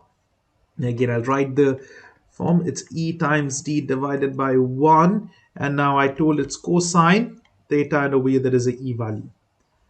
Now for this same equation, this is not E over here, it is R over here. For the same given equation, what I'll do is, I'll just substitute one of the points. I'll substitute the right side point, which is very easy to substitute. R and theta, right? R is 4, that is equal to E is 0.8 times unknown value D divided by 1 plus 0.8 cosine. What is theta? Theta is 0. Now let's solve this up. Let's put in the calculator. You can directly put this entire thing in the calculator and solve. So we can do like this. 4 equals 0.8 times x. That d value is what we are solving for. And then 1 plus 0.8 cosine 0, close the bracket, shift and solve, and equal. The answer is 9. Here the directrix is at 9. Where x is equal to 9. Why? Because it's cosine. We know for cosine x is equal to, and it's positive 9. You get it in the answer. And also there's one more important thing. What is it? Because we saw the midpoint is somewhere over here, the directrix will be at the right side, plus 9. So that's the answer for the directrix. The graphing, we have already done this equation. You can graph it out easily. If you know the directrix is at 9, so 9 times 0.8 is 7.2, and then the remaining equation. Now this problem here, E value is more than 1. And now since this is hyperbola, the way of solving is a little bit different. It's not so simple as the others because we have to graph hyperbola, and graphing hyperbola is little different. First of all, let's write the standard form. That will be R equals E times D divided by 1. Now here we have no clue whether it's plus or minus. You have no idea. And we also do not know whether it's sine or cosine. So let us just understand it from the vertex. It's minus 3. It's somewhere over here. Minus 3 comma 0. And here we have minus 15 comma 0. See, for these type of problems, you will have easy points to analyze. It'll be either 0, 0 or up and down. So it's easy to analyze. And we know it's like this. These are the vertices. That means we will have one graph like that. And over here, it should touch the vertex points. Okay. So what happens? Where will the directrix be? It'll be either over here or over here, somewhere over here, right? It's not at the center. Directrix will be somewhere over here or over here. There are two possibilities. We'll see it in a minute. So then what do we write here? It's in the negative axis, so it's minus and it's up to down. It's a straight line. So over here we can write it as cosine, because cosine means x equals, right? It is cosine theta. And over here there is E as well. So this is the standard form. Now what can we find? We cannot find the directrix from just these. What do we know? We have to first remember, in order to find the directrix, because they want the polar equations and directrix, right? It takes a bit of time. You need to know what is this value over here exactly. What is that value?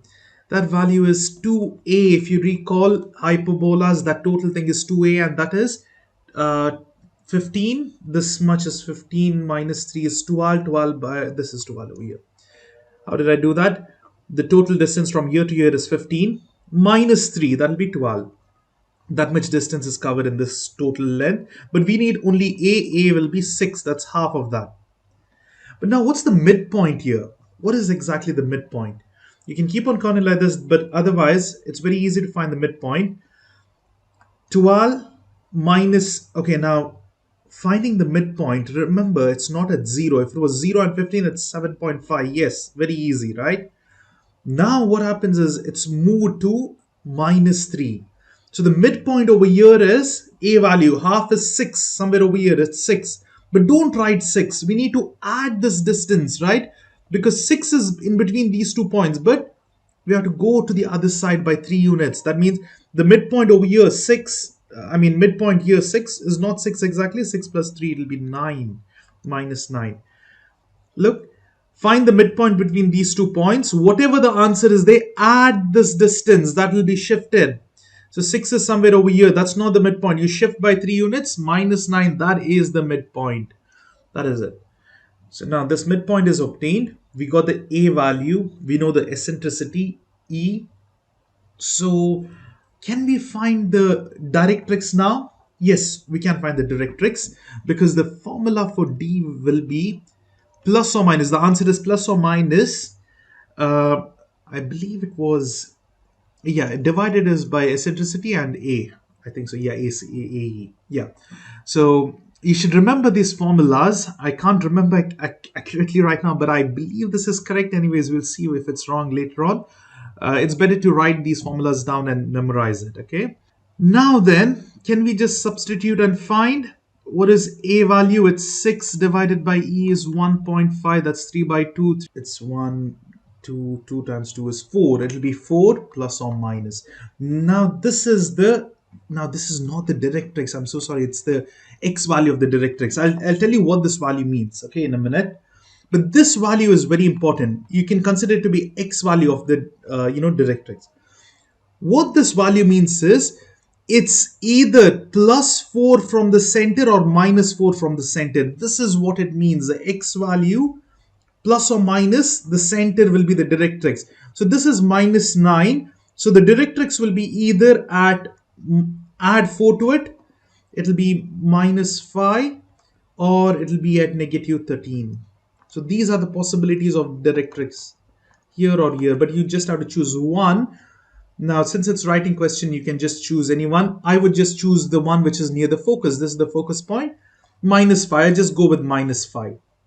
So the directrix value is minus 5. And we know the graphing. Graphing can be done by calculator. I'll just show it again. But before that, let's write the equation. E value is 1.5. Directrix is 5. Don't write minus. Minus is because the value is minus in the bottom. Minus again 1.5, not E, write it as 1.5 cosine theta. So that must be the answer. Let's just look into the answer. Here you go, that's the answer. If you multiply 5 times 1.5, you will get 7.5 itself. So this is it. Now over here they have considered phi itself. Okay, see, you can see it's minus 5. Now how would you graph it? I hope this much is clear. You can note this out. Only for hyperbolas, you have to do this extra part. This is the distance from the center, this x distance from the center. You get plus or minus. Take the one which is closer to the focus or the origin. Now let us graph it up. We have done it before. Again, let's do it in the calculator. First thing is mode and then 7 for table. Write the equation out. 7.5 divided by 1 minus 1.5 cosine x. Close the bracket. Now here start it at 0, end it at 360 degrees. That's 360. And let's give the steps of 30 or 45 degrees. So here at 0, what is it? Now this is minus 15. Let's see whether it's minus 15 from 0. Yes, this one, we are getting this curve, okay? So from here, minus 15, that's correct. Let's go to the second one. What will be the value here? At 45 degrees, it is minus 123. Is it true? 45 degrees, yes, it will go somewhere. Say this keeps on going, right? It eventually meets at minus 123. That's fine. You can ignore that for now. But what about 90? 90 is 7.5. Yeah, this one we are getting 7.5. That is 7.5. And then, so 135 is 3.6. Is it true? Now here, 135 basically means what? It's going down over here. So this is the angle. Now this one, this is the first point we are touching. Yes, that is about 135 itself. And what next? 180 is 3. See now here 180, you can't take positive values. It's all over here, right? So it's positive, you take it to the opposite side, minus 3 basically. Okay. So yeah, this one is the one because it's this one. And similarly, you have enough points for this because if you know one of the one of the branch, that is enough because they're symmetrical to each other. So you can check the other points as well. 270, what that means is 270 is down over here. It's 7.5. Yes, it's very close to 7.5 and so on. You can go, you can try the other values. Now 360 over here is minus 1.5, so it goes over here. So that's how we get these points. Now, if you have got at least 2 points in one of the branches, then just join them, If you write the equation and this is not needed to be very accurate, you can just, get approximate value. And over here, it's symmetrical to that. And your directrix was at minus 5, so draw a dotted line over there. So that will be the answer. That will be how we graph it. So this is it. So that was the end of all the conic sections. Now we will deal with the complex numbers. Here you can see they have asked you to graph these complex number in complex plane and find its absolute value. How do we find absolute value? Absolute value is basically the modulus, and we have a simple formula that is equal to whatever the values are they, we consider it to be a and b, right? The standard form is given as za plus bi. So it is the square root of a squared plus b squared. That's it. So modulus over here would be square root of 4 squared plus 4 squared.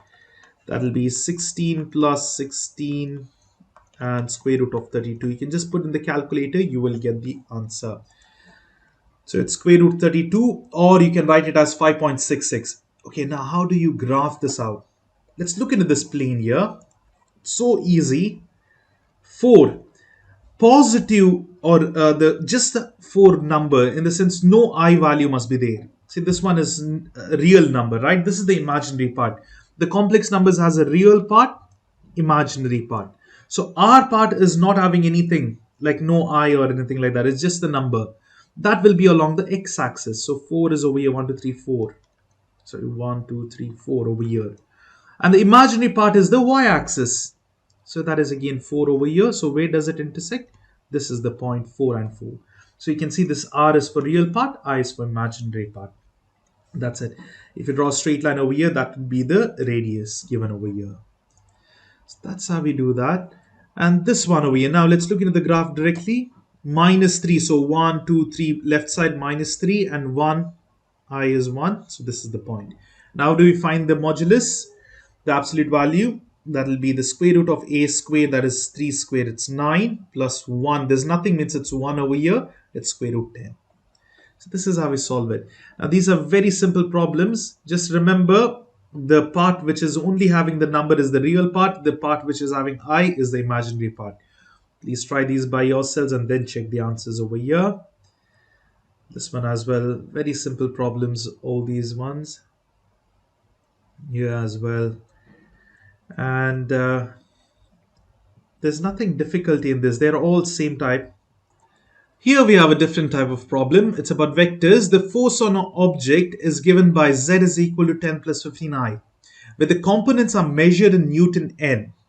Represent Z as a vector in a complex plane. Just graph these 2 points, which we did just now. Okay, it's also the same thing. Over here, 10, positive 10 on the real axis and 15 on the imaginary axis. Just make a point. That'll be the line. And what next? Find the magnitude and direction. So this is now, magnitude is the same thing. What we need to do is absolute value, but direction is something different. So let's first find the magnitude modulus. That will be square root of 10 squared plus 15 squared. Now you need to use the formula first, which I had written before. Always remember, for writing exam, write the formula, then the substitution, and then put in the calculator and get the answer. So let's just jump to the answer. Let's use the calculator and solve it. All you do is square root and just once 10 squared plus 15 squared. And the answer is 18.03. Okay, they did not tell to round it off to anything. Let us just take the modulus as 18.03. What about the direction? So the direction is given as theta, the angle theta. It is tan inverse of B by A. This is the generally used formula.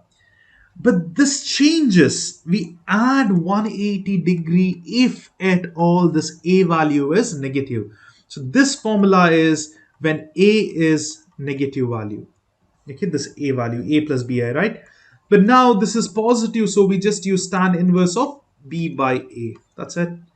And let's substitute tan inverse of, what is B value? See, now if B is negative or positive, doesn't matter, just write it as it is. We only are concerned with the A value. If it's minus, we need to add this 180 degree. Now let's put this in the calculator. Shift tan inverse of, that is B divided by A. The answer is 56.31.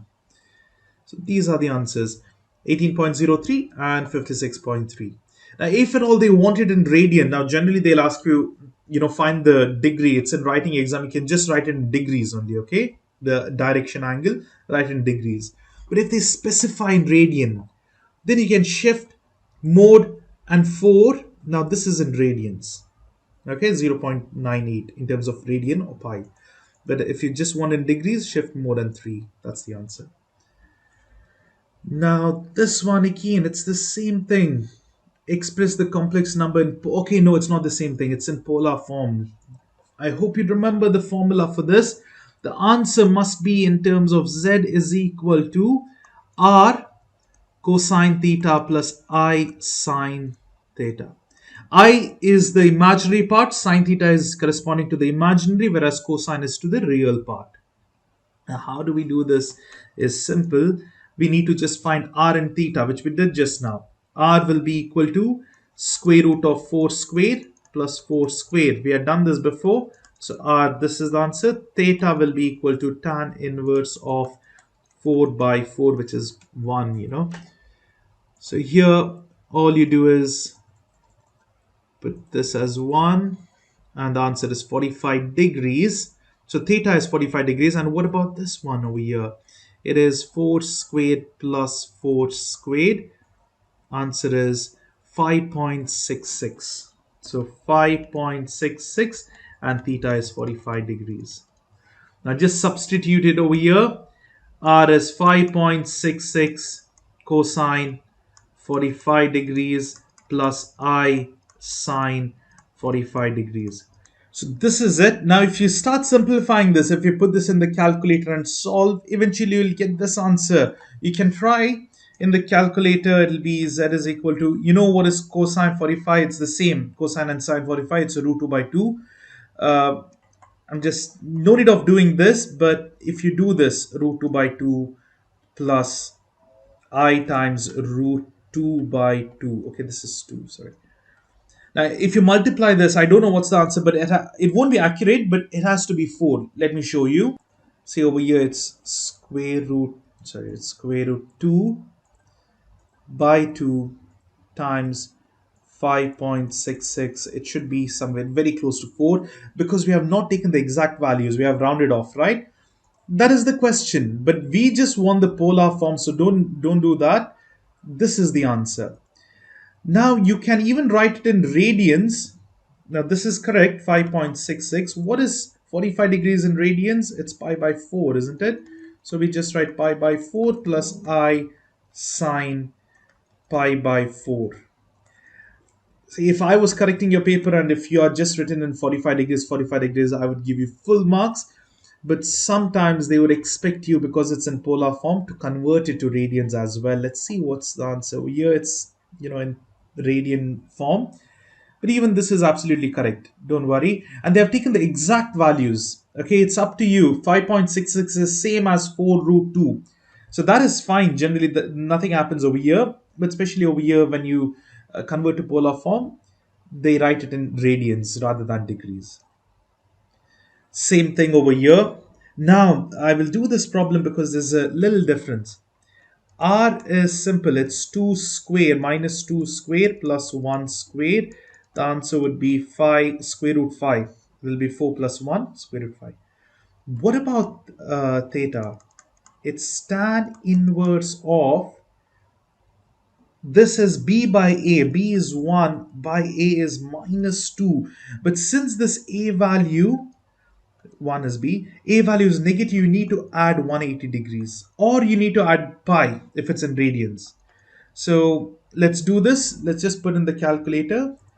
It'll be tan inverse, shift and tan, that is half, that is 1 by minus 2, or you can write minus 2 up, minus sign anywhere, it's fine, plus 180 degrees. And the answer over here is 153. Now they have written in radian. I'll show you how to get this radian. Now all you need to do is, instead of this 180, press shift and pi and change the mode, shift mode and 4. Now look at the answer. It'll be 2.677. That's 2.68. Pi and 180 are equal. So therefore we add pi, but since it's in radian mode, we cannot use degrees. We have to write in terms of pi and the mode in radians. So we get the answer in radians. That's how we solve this. Similarly, please do solve the other problems. Just that, say this is the a value, this is b value. A is positive, you don't add anything. Directly you get the answer. All these answers are written in radian modes for theta. Similarly, this one as well. You can do it by yourself and then check for the answers here. And here as well as it is. Same thing here. Okay, now we have another type of problem. This is the power of complex numbers. What is this exactly? It's the Moivre's theorem problem, right? So let's do the same thing. What is R? A, B. So let's do it. 2 squared plus 2 root 3 the whole squared. You will get the answer directly in calculator. What about theta? It's tan inverse of 2 root 3 by 2. Since it's positive a, so I don't need to write plus 180. Now not 180, it's always about pi. Now let's keep it in radian, because you cannot solve the Moivre's theorem in degrees. It has to be in radian for the formula. Now does anyone recall the formula? So it's basically like this: z to the power n. This formula the formula for this was given by de Moivre, so that's called de Moivre's theorem. R to the power n. Over here you write cos n theta plus sine. Okay, I forgot to write I. It's always imaginary part with sine n theta. So this is it. So now let's first find the r and the theta value. Here, all we do is square root 2 squared plus, open the brackets, 2 square root 3 the whole squared. So brackets are important, otherwise only the square root 3 will be squared. So use the brackets properly. And now I have done some mistake. Okay, see, what is my mistake here? The brackets, I didn't use it properly. Sorry for that. This is 2 square root 3, close the bracket and square it. Now it's all right. It's good that that error happened. Please don't do that in exams. So we got 4 over here, 4. Now what is the power here? It's z to the power 6. 4 to the power 6 into cosine. N is what? 6 itself. 6 times what exactly we are doing? Theta is tan inverse. Theta is tan inverse of root 3. Directly I'll write root 3 because 2 and 2 is cancelled off. Close the bracket. It's 1 by thirds of pi. So 1 by 3 pi plus I sine 6 times 1/3 of pi. Okay, so that's the theta value, and this is the entire thing multiplied. Now remember one thing here. Be very careful and understand this cosine and theta. This is entire thing together. Okay, so I'll just use a different type of brackets here just for you to understand.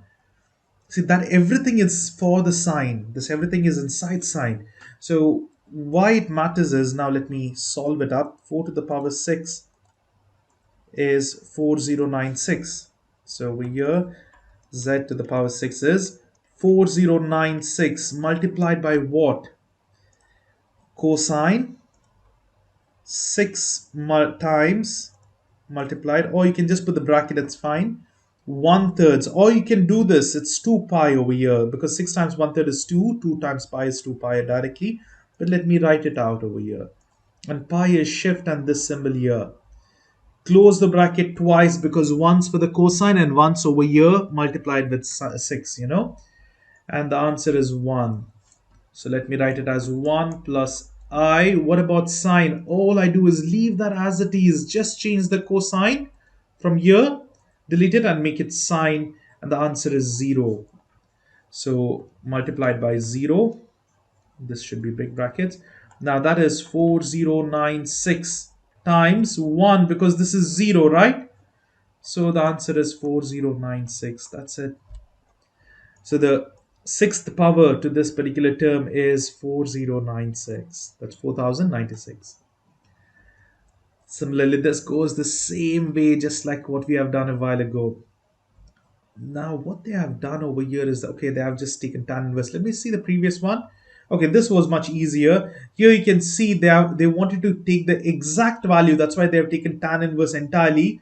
I would highly recommend use 1.97 here, not all these terms, okay? And what do you have to multiply it with? It's multiplied by 3, so it's a little complicated over here. Let me just put this in the calculator and show you.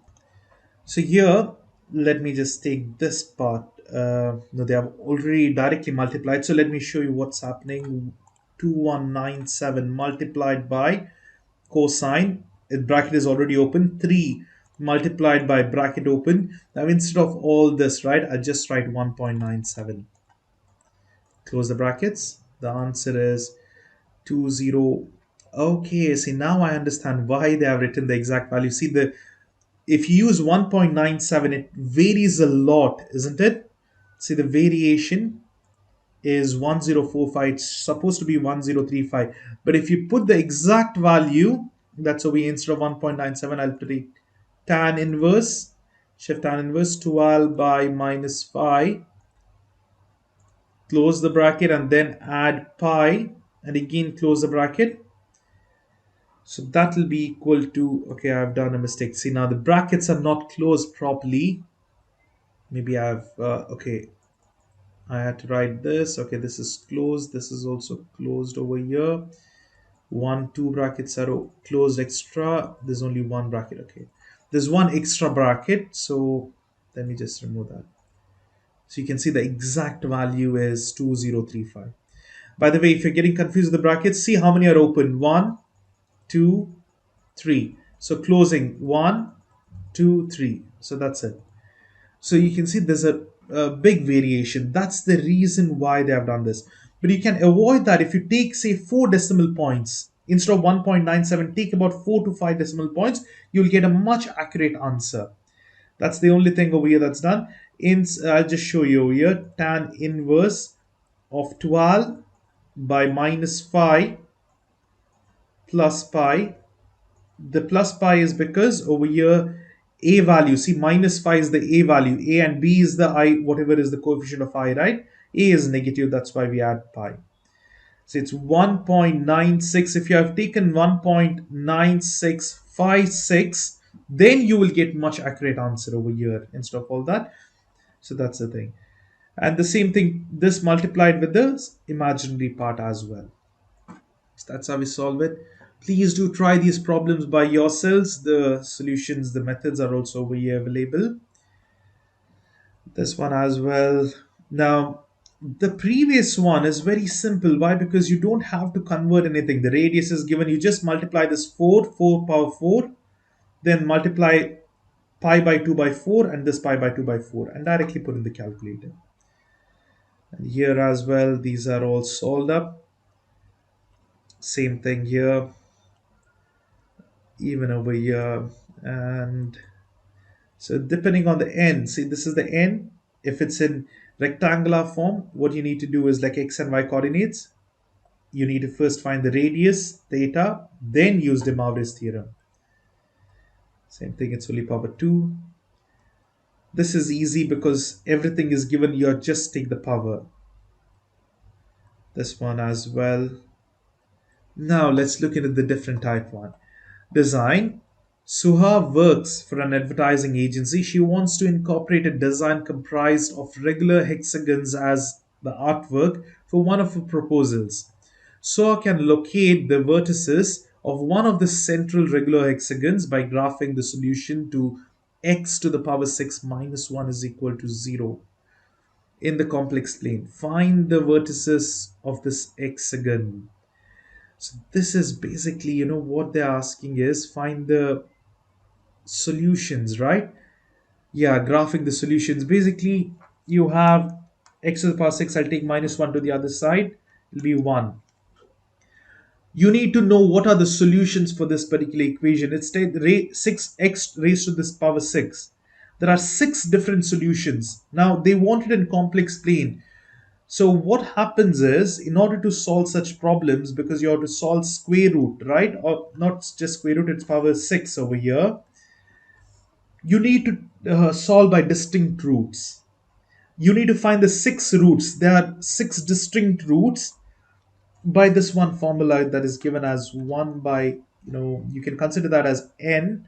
No, you don't consider it to be n, sorry. You consider it to be something other than n, p or q. I'll take it as p. Why? Because we already have n in the formula. The formula is 1 by p, and you multiply it with cosine and then sine. Now cosine will be, it's always starting with the angle theta plus 2n pi, I believe, and p plus I sine. Here it's the same thing, theta plus 2n pi by p. Okay. I'm a little bit rusty. I did go through the formulas, but I don't have it written down. I'm just writing in my memory. Let me just check the formula and then let's get back. Yeah, this is the correct formula. Okay. So yeah, this is the correct formula. So this is the formula which we use for distinct roots. But here now, you need to have certain things. Everything must be in the polar form. So convert this 1 as r and theta. Now, how do we write it? Is this 0 I can be added. So we got a and b value. So what is r? R is equal to square root of a squared plus b squared. So r will be equal to square root of 1 squared plus 0 squared, that is 1 itself. And tan inverse of, this is positive a, so I'll just write b by a, that is 0 by 1. What is tan inverse of 0? It's 0. So theta is 0 over here, okay? This is all theta equals. So we got r and theta. Now you just substitute it in the formula. I'll show you here. It's 1 to the power. What is p? It's you want to take the root of this, right? 6. So it's 1 by 6 cosine theta is 0 plus 2 times. Let us leave this n for now. I'll tell you in a minute what that n is. And p is 6 here. Plus I sine 0 plus 2 pi 2, and n is also there over here, okay? N pi or pi n is the same thing, and 6. So this is the thing. Now here, There are 6 different roots, distinct roots. We start with n equals 0. Then we have to solve for n is equal to 1, n is equal to 2, n is equal to 3, n is equal to 4, and n is equal to 5. What this means is for each time you have to put this n as 0, n as 1, n as 2, and you will get 6 roots. So starting with 0, it'll be p minus 1. P is 6, right? 0, 1, 2, 3, you count these, there are 6 roots here. So this is the formula we use. And now for the first one, what happens is 1 by 6 cosine. Everything is multiplied with cosine of what? This and this. Cosine of 0 plus 2 times again 0 pi. This n becomes 0 by 6 plus I sine. What is this? It becomes 0, sine 0. Why? Because when you multiply anything with 0, it becomes 0. So now when you solve this, you will get the root for n is equal to 0. So, you know, we can easily solve this up. Why? Because sine 0 is 0. This is gone. And cosine 0 is 1. So it is 1 by 6. That is 1 itself. The answer is 1. But it will not be the same thing for the other because this 0 becomes 1. This n is 0 now. But in the next case, it will become 1. Let's look at the solutions over here. See, that is 1 and 0. After that, what we do is we substitute. Okay, now they are simplified. Now you can use the same formula every now and then, or you can get the reduced form and then solve it up. What I mean by reduced form is, see here, can you see this is 0? It doesn't change. Why? Because theta is 0 itself. Now then what do we have is we have 2n pi. This can be written as 1 by thirds pi n. So then we can just keep on changing 1 by third pi. They've just simplified it. It's up to you. Or you can just start using the same one and you can see solve it. Over here you can see they have used 1 by 3, see 1 pi by 3n, or you can write whatever we have written. This is the standard form. We use just the formula, substituted, and we did not simplify it further. So as you change the n value, you can see the values differ. You start getting the imaginary part and the real part. This is how we solve it. And see the 6 roots, 1, 2, 3, 4, 5, 6. 6 times you do it, right? Till n is equal to 5. These will be the solutions.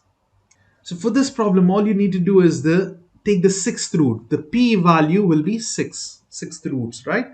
And then we do the same thing. Let's quickly try to do this problem. Z 1 by 6 will be equal to, I'm directly writing the substitutions. Now first R, it is just I, so it is A plus B I. A value is 0 plus B is 1I. So square root of 0 square plus 1 square, R is 1.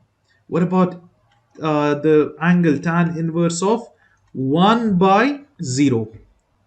So this is undefined. Where is it undefined exactly for tan inverse? Now if you try putting it in the calculator, tan inverse of 1 divided by 0, do you get any answer? You get a math error. Why is this? Because this is infinity, right? 1 divided by 0 is undefined. But if you take a huge number, what's going to happen? Something's going to happen because 1 by 0 is undefined. That's a huge number. If I take a very huge number here, you can see you will get 1 by 2 pi because 1 by 0 in itself is infinity and it cannot be processed in the calculator. But tan inverse of any huge number is pi by 2. So you can just use your calculator and find it out, okay, whenever you get this form. So we know it's pi by 2 now, or you can just memorize tan inverse of infinity is pi by 2. Here what do we do is, okay, this is pi by 2. We got the angle theta as pi by 2. So we know the radius now and the angle is done. Now let's write it in the formula. R to the power 1 by 6, that is 1 to the power 1 by 6 multiplied by cosine. What is theta? It's pi by 2 plus 2 times n p. P is given as 6. So 2 times n pi over here divided by 6 plus I sine the same thing, pi by 2 plus 2n pi divided by 6. Now then we can simplify these. How do we simplify? Now you can't leave it like this instead of simplifying, Generally in your textbook, what they do is they simplify this how much they can and then they use that form. But here, sixth root. So n is equal to 0. You need to just substitute n as 0 and solve it. But since it's written exam, you need to substitute it. In the sense, you have to put 1 by 6 cosine pi by 2 plus 2 times 0 pi by 6 plus I sine pi by 2 plus 2 times 0 pi by 6. I hope that they may not give you a long question like sixth root, 6 times no, and they might give you maybe second root or something like that, or 3 roots. That's it. So for the next one, you do n is equal to 1. Here the same thing, 1 by 6. Instead of wherever n was 0, you put 1. So this keeps on changing. And then you just put that in the calculator and solve. Over here, you just solve this entirely in the calculator. Let's write cosine pi is shift and pi here by 2. Now let me write it as over here another fraction, pi by 2 plus 0, because everything becomes 0, divided by 6. Now the answer is 0.959. Let's see how they have written. Okay, they have written it in terms of, yeah, this much only. I thought, see, either they write like this, but this is a huge number. They simplify it and write it in terms of 0.97. Because outside is 1. When you multiply 1 towards this number, it's the same thing. Now the same value, just change this cosine to sine here. So once you put that in the calculator, it's easy to find the next one. It's 0.26. But don't forget the I. Next, you change that n value to 1 and you solve the same thing. Then you change it 2, 3, 4, and 5, and 5. That's the last one, because 6 root means you start with 0 and end at 5. And these are the approximated roots, the 6 roots. So this is how we can solve these type of problems. Please do try them by yourselves. There are plenty of problems. You can go through the methods as well. You can just pause the video and go through them. But first solve it by yourselves and then check the answers. Even over here, it's the same thing. First, you need to find r, theta, then use the formula for distinct roots, substitute, and then solve it. Here as well. Now, what is cube roots? It's only 3 times. N will be 0, 1, and 2. That's the 3 roots we are to find. Fifth roots is 5 times. So 0 to 4 over here. And square root would be just 2. That is 0 and 1. That's it. You can see here. After the writing the formula, we have to just use n as 0 and n as 1. Only 2 roots. Now find the square root of unity. Unity is 1. Basically for 1, we are just solving. Just like the real world problem which we did. So here for the unity, it's just plus and minus 1. Now, square root of 1. What is the square root of 1? It's plus or minus 1, right? It's just common. You would know the answer, but you have to do the method. This is very important. Only then you'll get the proper marks. And fourth root of unity, just carry forward 2 more times, 2 roots are plus or minus 1, and then you are plus or minus I. That's it. So that's finally the end of question 2. Before we move on to the next question, a humble request to all of you. If you're finding these videos helpful, please do share it with your friends. Let them know about this channel. There are more than 1,000 videos related to math. Another humble request to all of you, please do subscribe to my channel. I want to thank all those who have subscribed to it. As you can see, only 22.3% of my viewers are subscribed to the channel. It would mean a lot to me if you could just hit the subscribe button. Question 3 is to prove conditions using mathematical induction. The given questions will be something like this. First of all, before we begin, let's take our calculators and check this particular condition. Here we have been told 3 plus 5 plus 7 so on. The total sum will be equal to n times n plus 2. So instead of writing n as 1, 2, 3, let's take it as x multiplied by x plus 2. Now what are the conditions they have specified? It's true for all positive integers. Integers are numbers like 1, 2, 3. Positive means 1, 2, 3, 4 whole numbers from 1. Now let's put in the condition 1, first one. Calculated at 1, it must be 3. Okay, that's true. Let's calculate it at 2. It should be 5 plus 3, right? It should be 8. Yes. Now, what about let's calculate it for the next condition. Now, what about it? 7 plus 5 is 12 plus 3. Yes, absolutely. So you can tell this is true. Almost all the problems, whichever is given to you, are always true. So this is the condition. It is true. We don't need to prove for many. We just have to check for the first one. Yes, it's true. That's it. So this is a true condition. Now what they want us to know is it should be working. It is true for any positive integer. And we can prove it by calculator, but no, we need proper hypothesis. Like we need to assume things. We need to tell these are the conditions and then prove it. That is done by mathematical induction. There are steps for that. The first thing is writing a conjecture.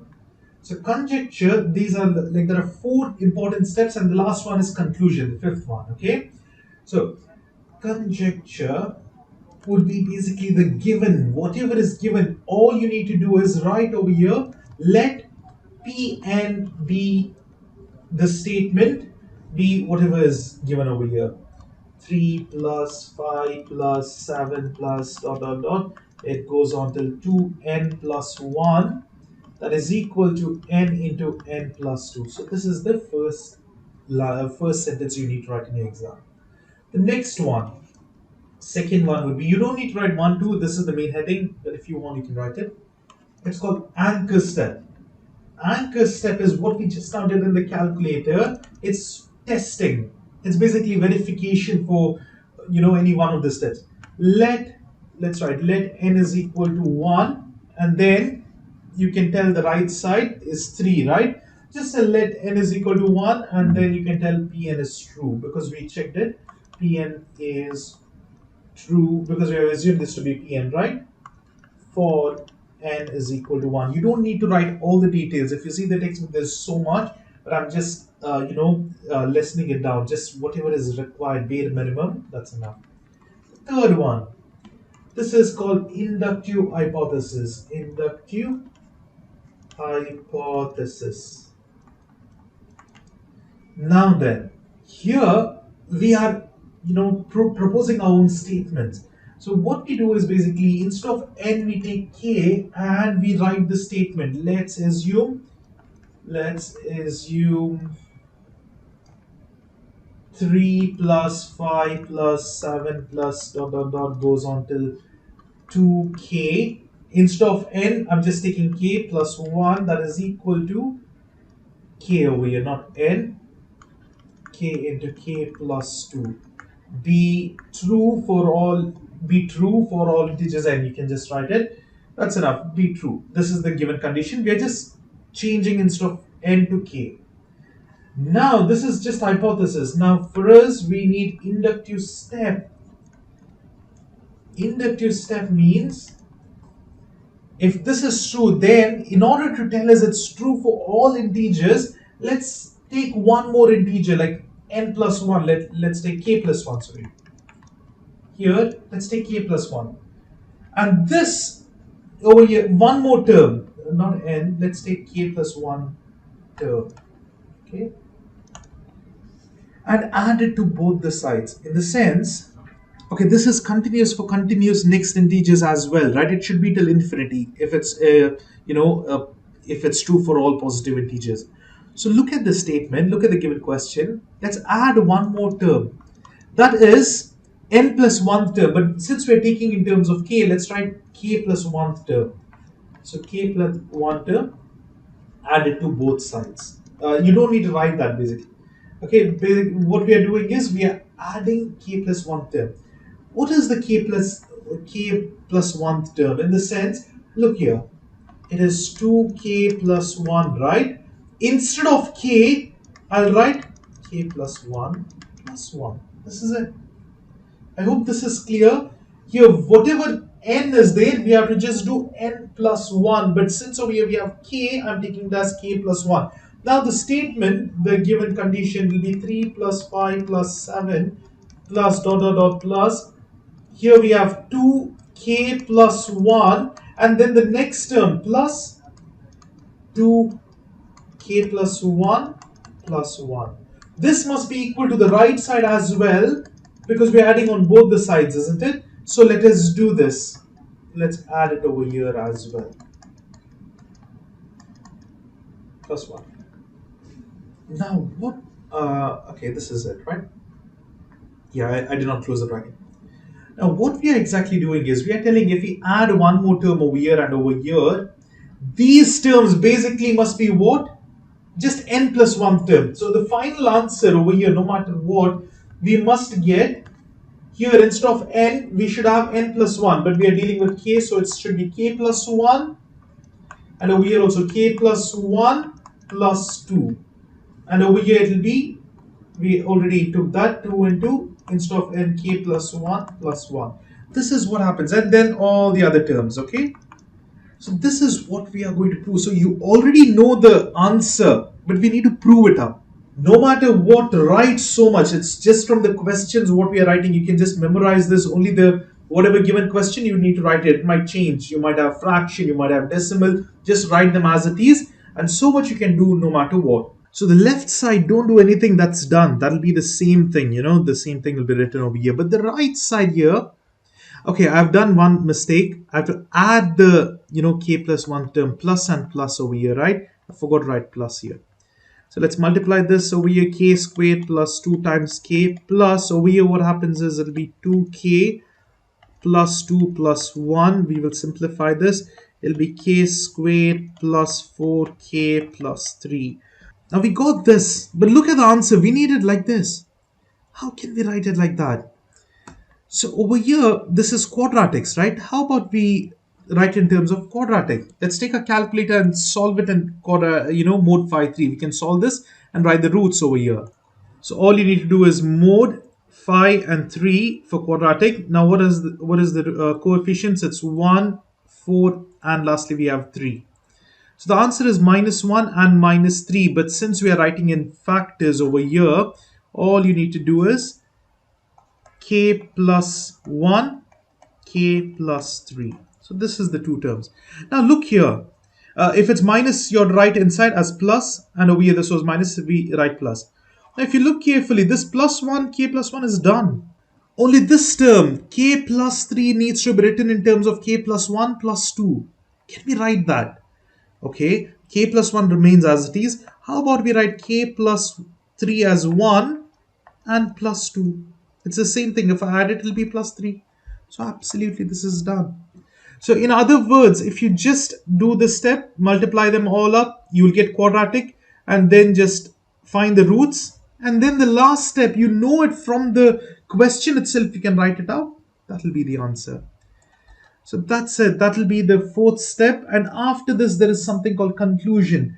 Now, what you can write is, see, the conclusion, the exact details I'm not specifying over here. But in just, if you write this one, if you write over here, because we have already proven it's done. Because Pn, Pk, and Pk plus 1 is true. Because we proved this is true, right? Because we have taken the next term integer, and yes, we are getting the same thing at the right side if we add 1 over here. So this is true. We can this is called mathematical induction, principle of mathematical induction. So we can tell the given statement is, you just can write this given statement is true for all positive integers.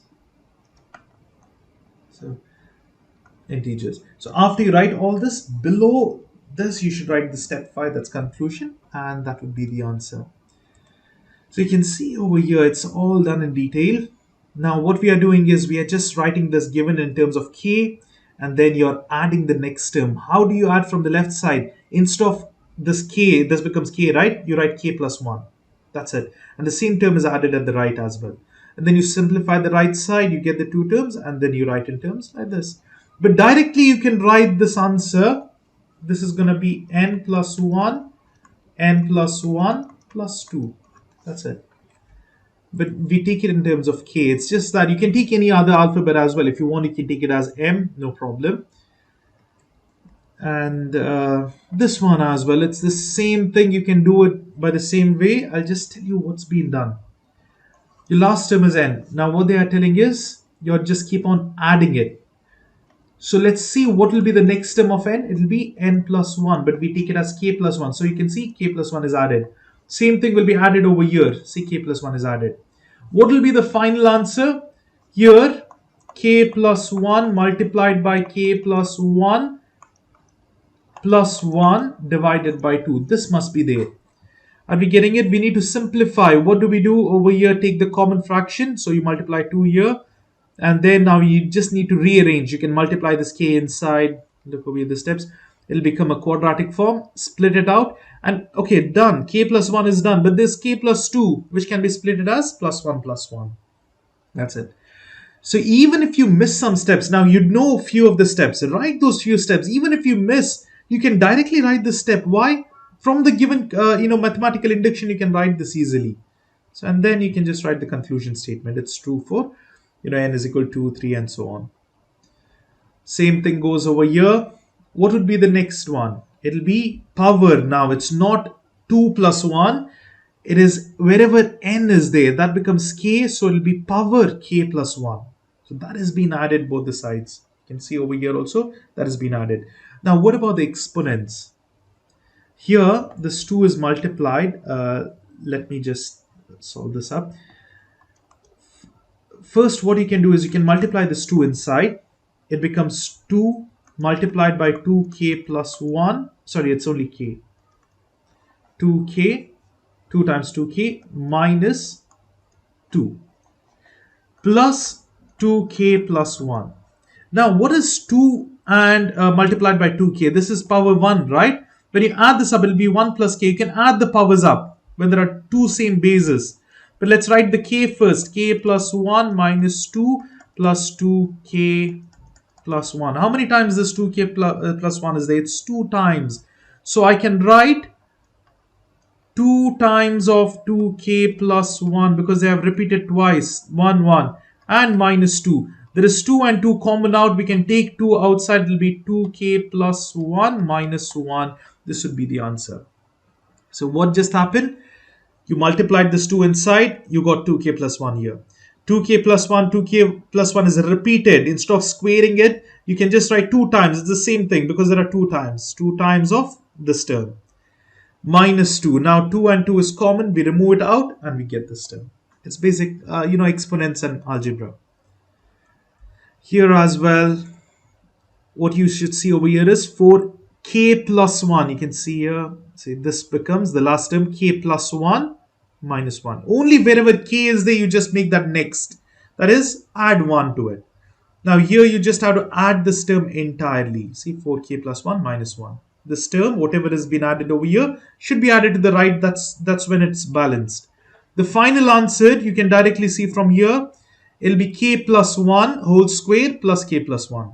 No matter what, when you solve this and get it, you must get it. If you're not getting it, you've done some errors. So go up and just check it. So this is the easiest step. You can just rearrange and write it from here. And the last step is also there. Only these 2 steps you need to do. Simplify, put in calculated by solving quadratics, and then you get it.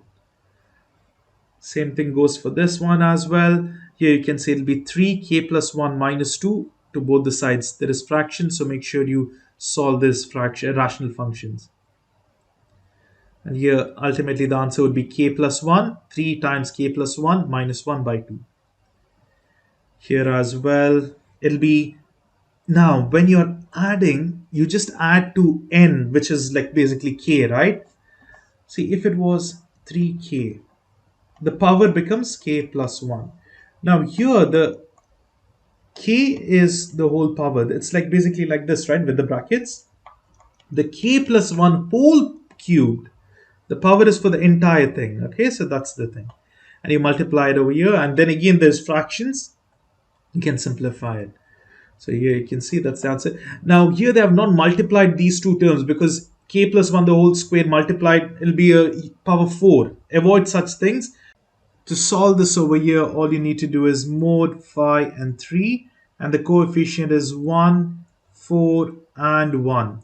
Now here you can see it's only x. There is no other terms. There is no x1 and x2. It's only one x value. That means it's a repeated root. When you take it towards the factor. This is basically x is equal to -2.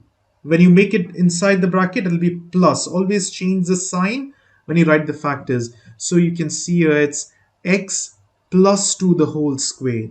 Now, if you look carefully, this one you can easily get from here. Why? Because it's k plus 1 the whole squared, k plus 1 plus 1 the whole squared divided by 4. Now, over here, the left side, this is done. 4 is done. But what about this one? How do we split it?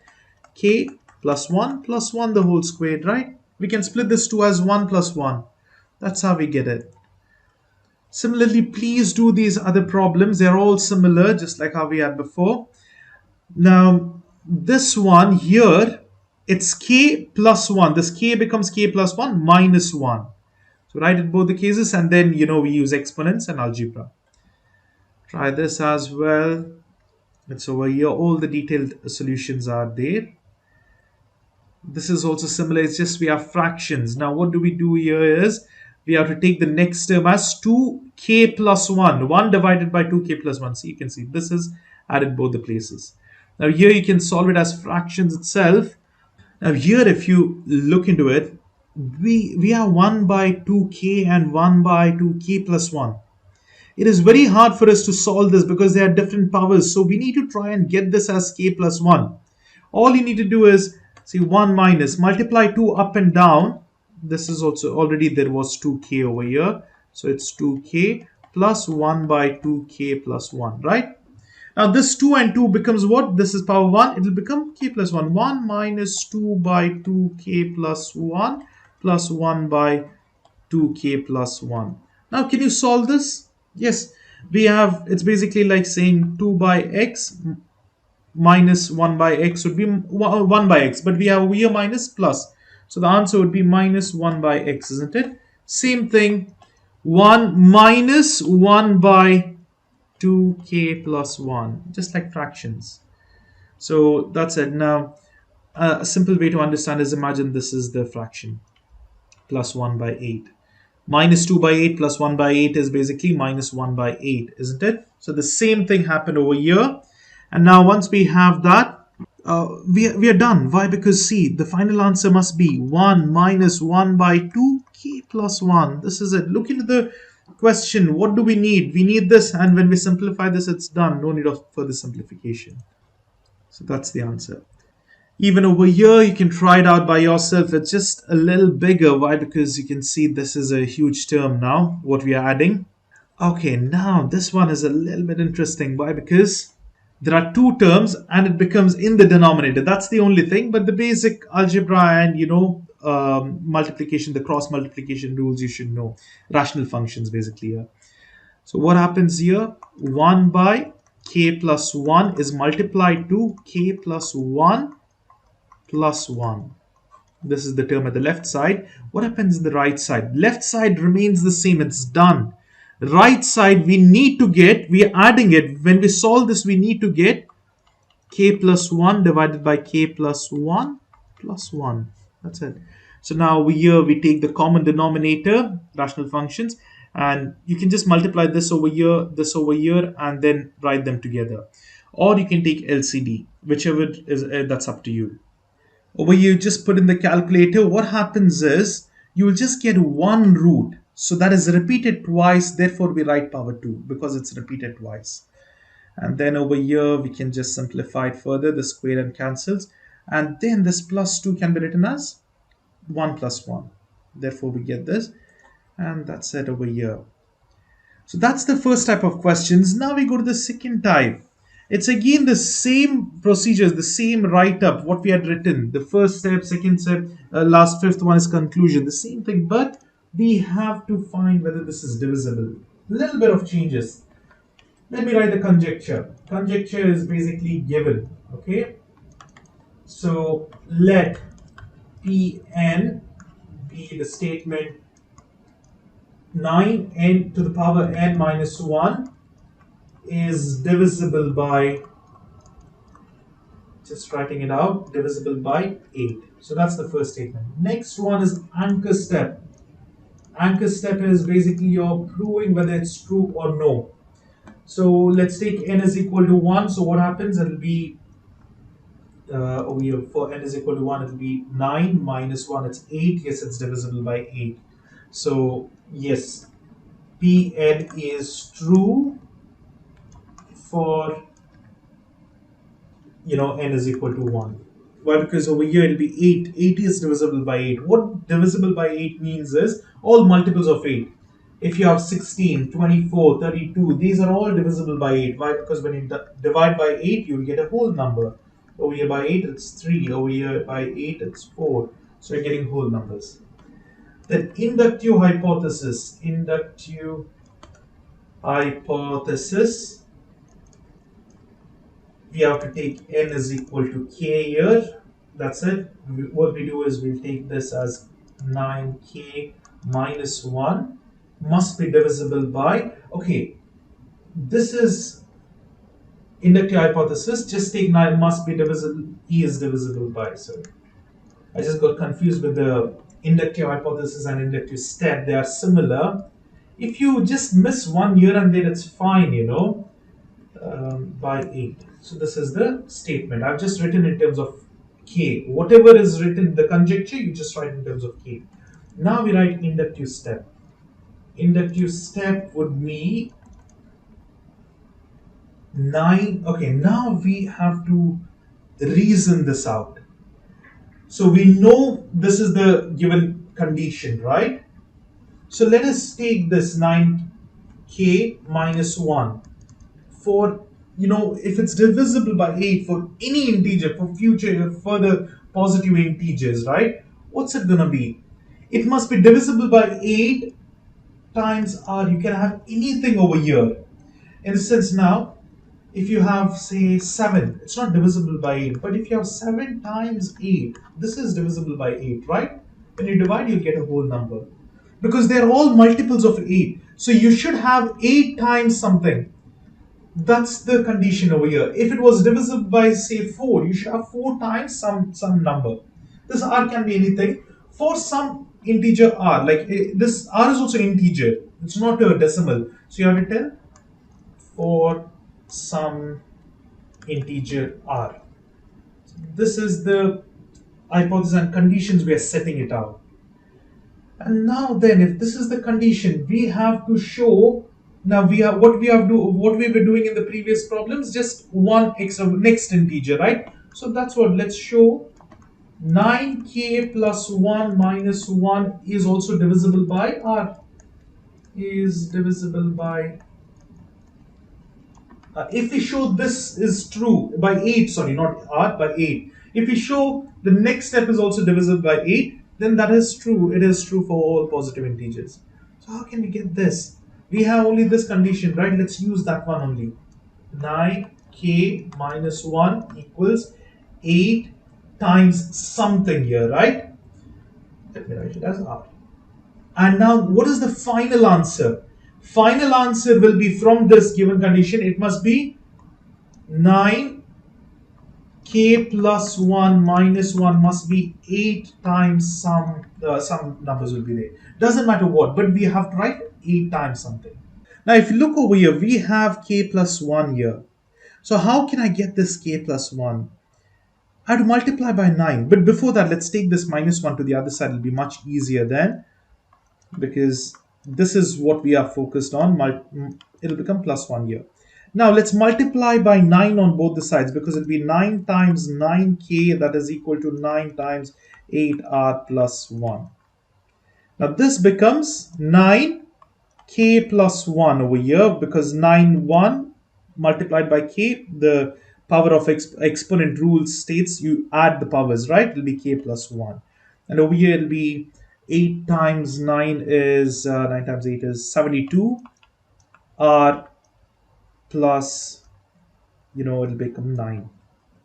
Now what do we want over here? We want minus 1. So let's subtract both the sides by minus 1. It'll be 9k plus 1 minus 1 equals 72r. Over here also you minus 1, isn't it? 72r plus 9 minus 1. See, we are subtracting both the sides by minus 1. Left side is done. I'm not going to touch this anymore. But here now, what is 9 minus 1, it's 8. So let me just do an extra step. This will be the last final step. So over here, there is one step.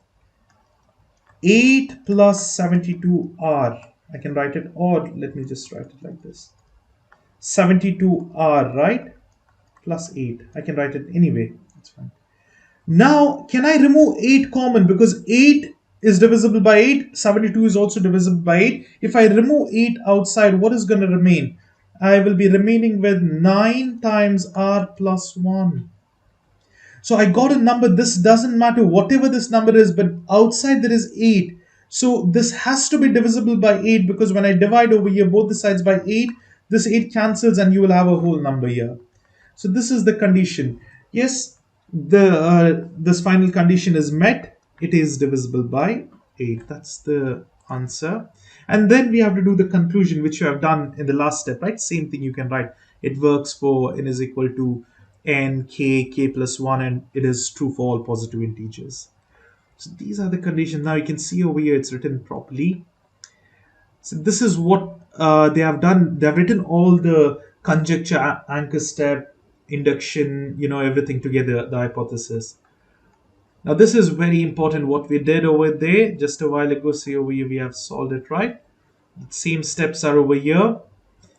And then we just tell, because this final thing is met, of it's true for all positive integers.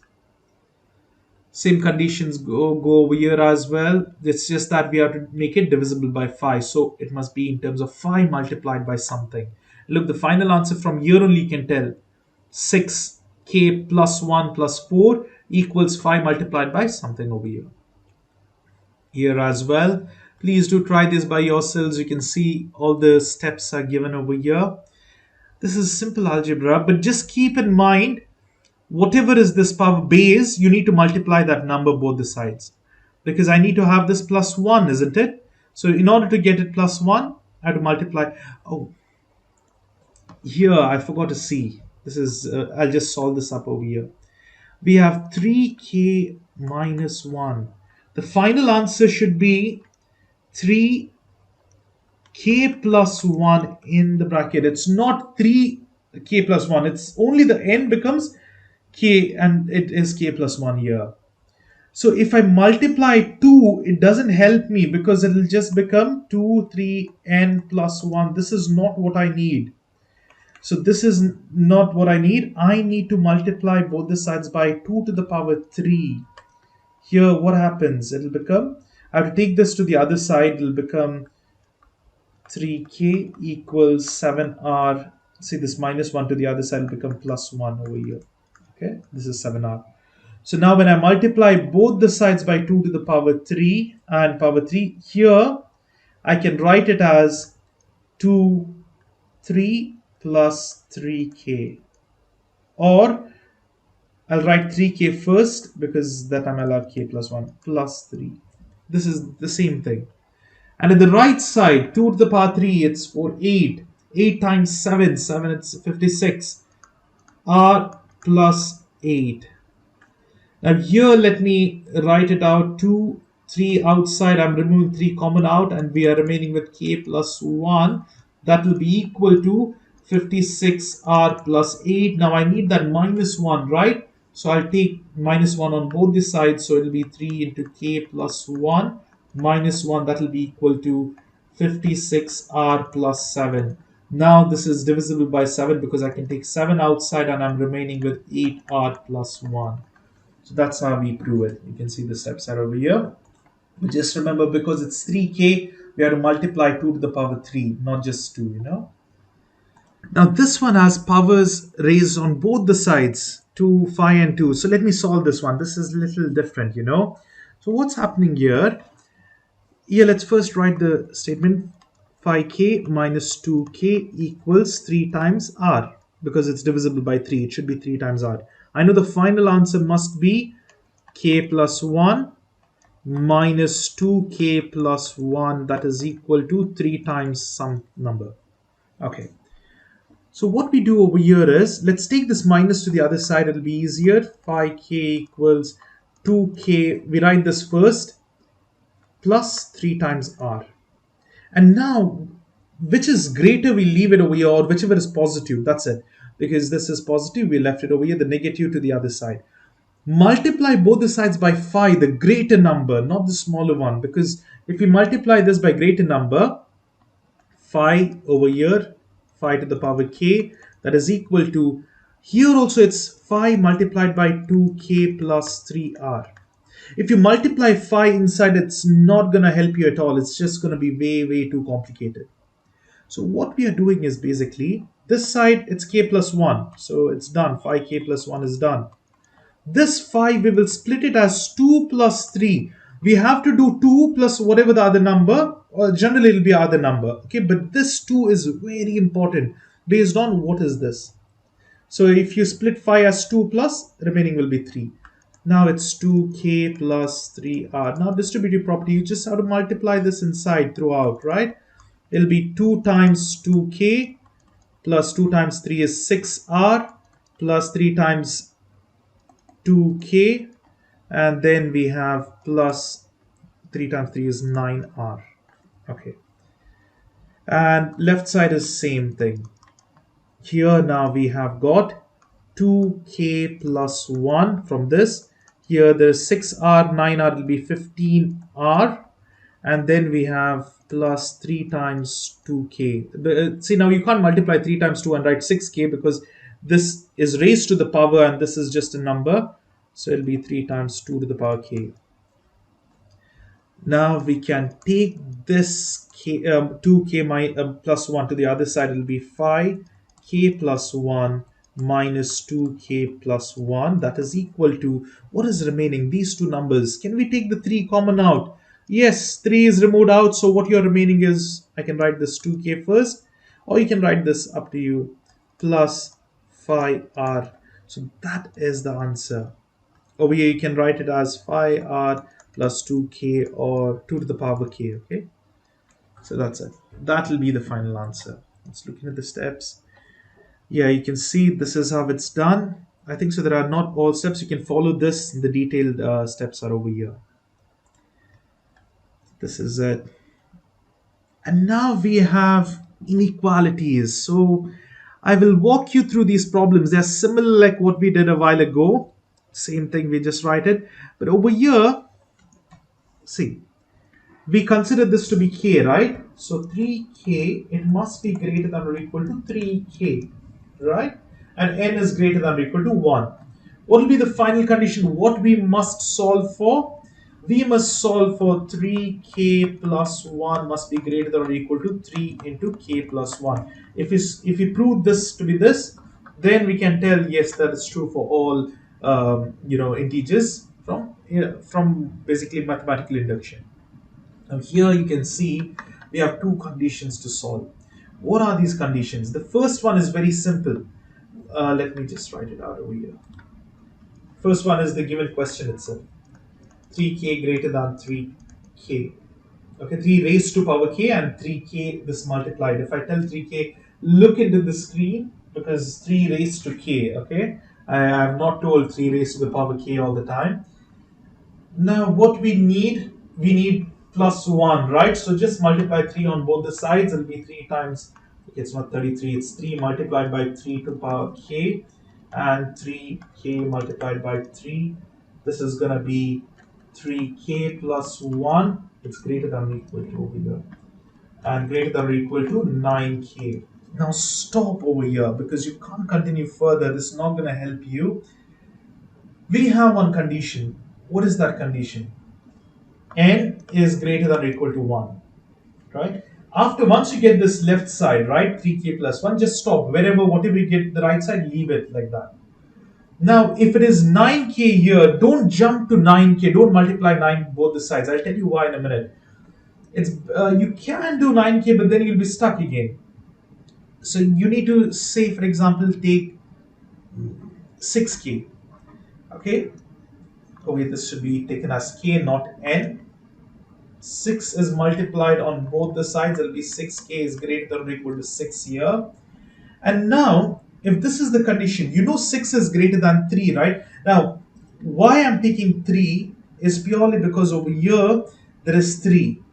And when we solve, we will come to know. I'll just write all the steps and then I'll explain each step. So let us assume 6 is greater than or equal to 3. So can I write this condition? 6k is greater than or equal to 6 and 6 is greater than or equal to 3. So I can write 6k is greater than or equal to 3. That's absolutely possible. And now then, what do we need is k plus 1. Over here, add both the sides by 3k. I'll just tell you. Why? Because we have got 9k here, so I'm adding both the sides by 3k. If I add 3k plus 6k greater than or equal to 3 plus 3k.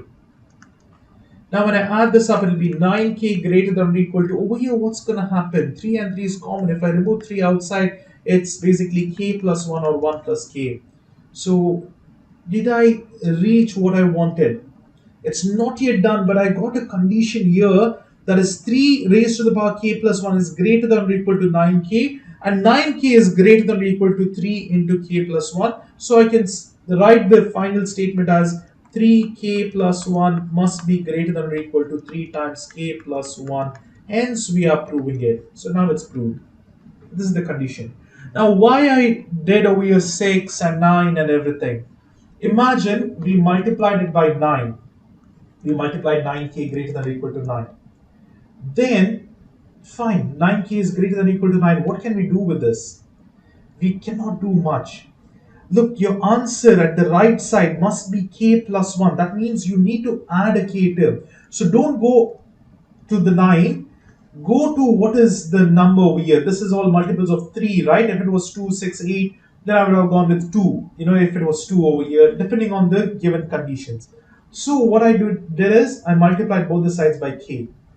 Keeping in mind, when I add 3k, it will become 9k. So it's 3 less. And over here, this 6, I don't want this 6. I need a difference of that. I need less than that.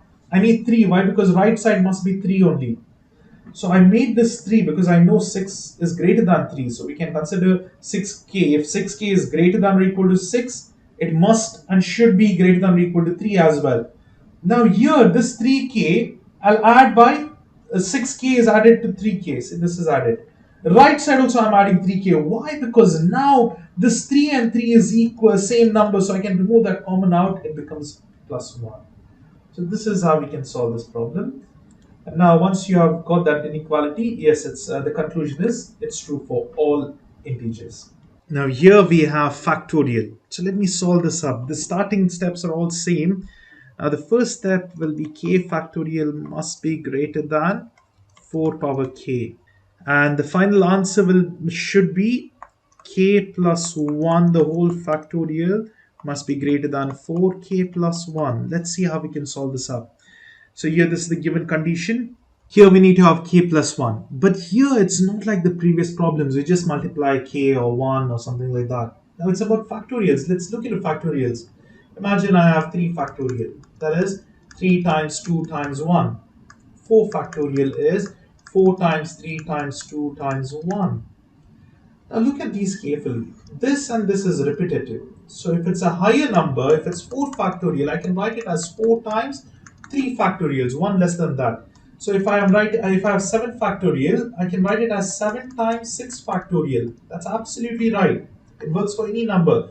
So what happens is I can take it as k plus 1 factorial will be equal to k plus 1 multiplied by k factorial. Okay? So here I'll just multiply k plus 1 on both the sides. So I'll have k plus 1 the whole multiplied by k factorial greater than k plus 1 multiplied to 4k. This is it. Now this left side k plus 1 multiplied by k factorial is k plus 1 the whole factorial. This must be greater than k plus 1 the whole 4 power k. This is like one part of the solution. Now let's look into the inequality. K is greater than or equal to 9. We need k plus 1. Over here we need to equate, right? So let's write k plus 1, both the sides, adding 1, greater than or equal to 10. Look over here, what is there? It's 4. So if 10 is greater than or equal to 4, so yes, absolutely I can write k plus 1 is greater than or equal to 4. Now what? Can I multiply 4k on both the sides? Because look over here, what do I need? I need 4k plus 1 times 4k. So I will multiply 4k. This is 4 power k on both the sides. 4 multiplied by 4 raised to k here as well. So now this side becomes 4k plus 1, and I have k plus 1 times 4 raised to k. So now if you look carefully, this condition 4 plus 1 the whole factorial is greater than k plus 1 4 to the power k. But we know that 4 plus 1 4 to the power k is also greater than 4k plus 1. So of course we can write this as 4k plus 1. And now that means this is proven, this condition is proven. Then we can just write the conclusion. So you can see that's how it is done over here as well. We are just writing the first few statements, and then this is the main thing, the solving part, and then we write this conclusion. So similarly, please do try all the other problems. They're all similar to the ones which we solved. Here it's just 2 to the power n greater than 2n. Now what's happened is, no, there's nothing new in this. It's just the same thing. We use the inequality, multiply it 2 times, and we get this out. Even over here, so same thing. Okay, what you can see over here is they have given you 9n less than 3 to the power n.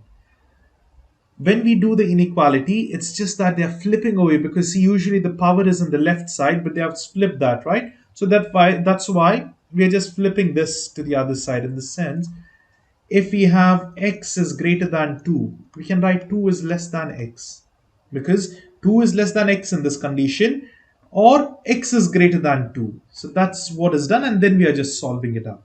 So that's the only difference over here. And then over here as well, it's the similar thing. You can look into the steps and solve it by yourselves. So even over here, they're all simple problems here. Same thing goes for the next one.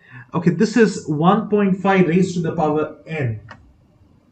And same thing here. And the last problem, it's 1.5 raised to the power n greater than 10 plus 0.5n. You can see the steps over here.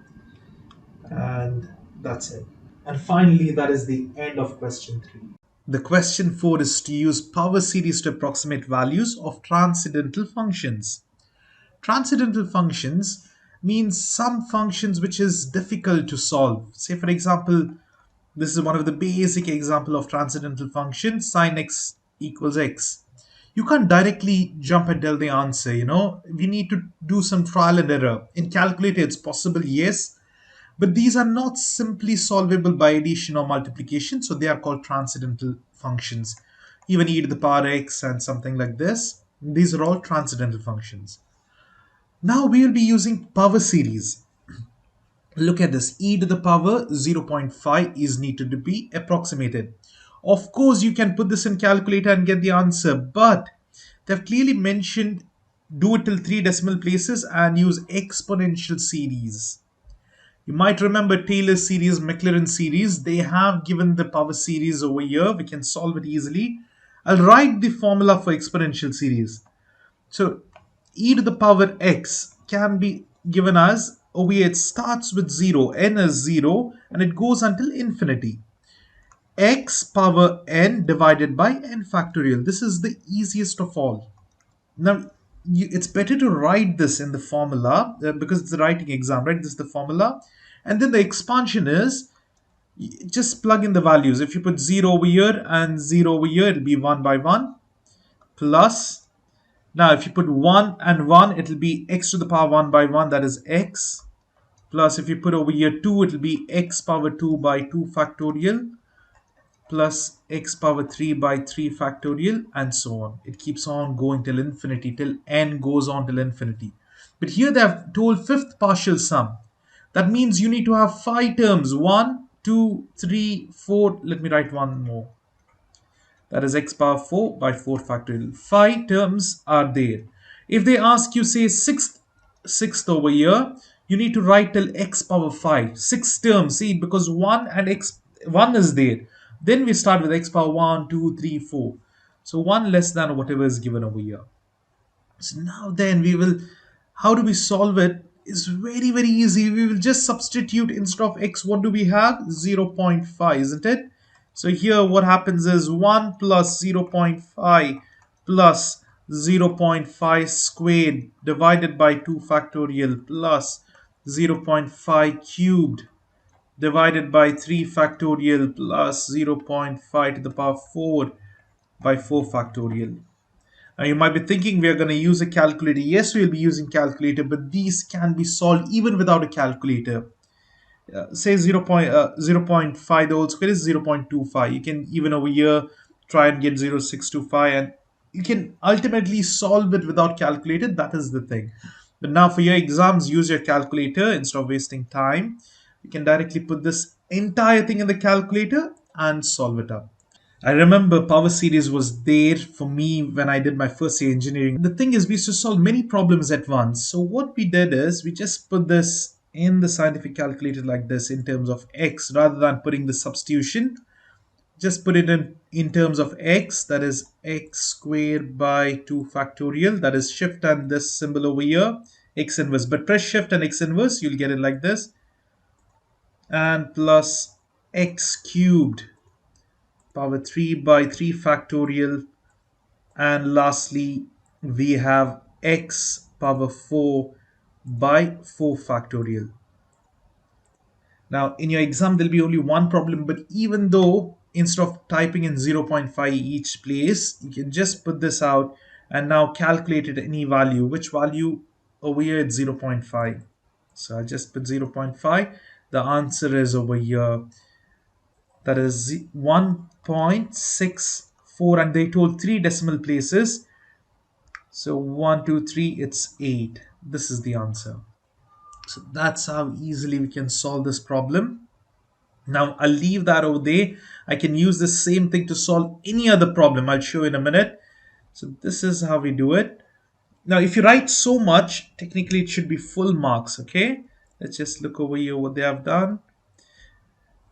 Okay, this is a mistake. It should be 4, only this much, okay? This last term must not be there.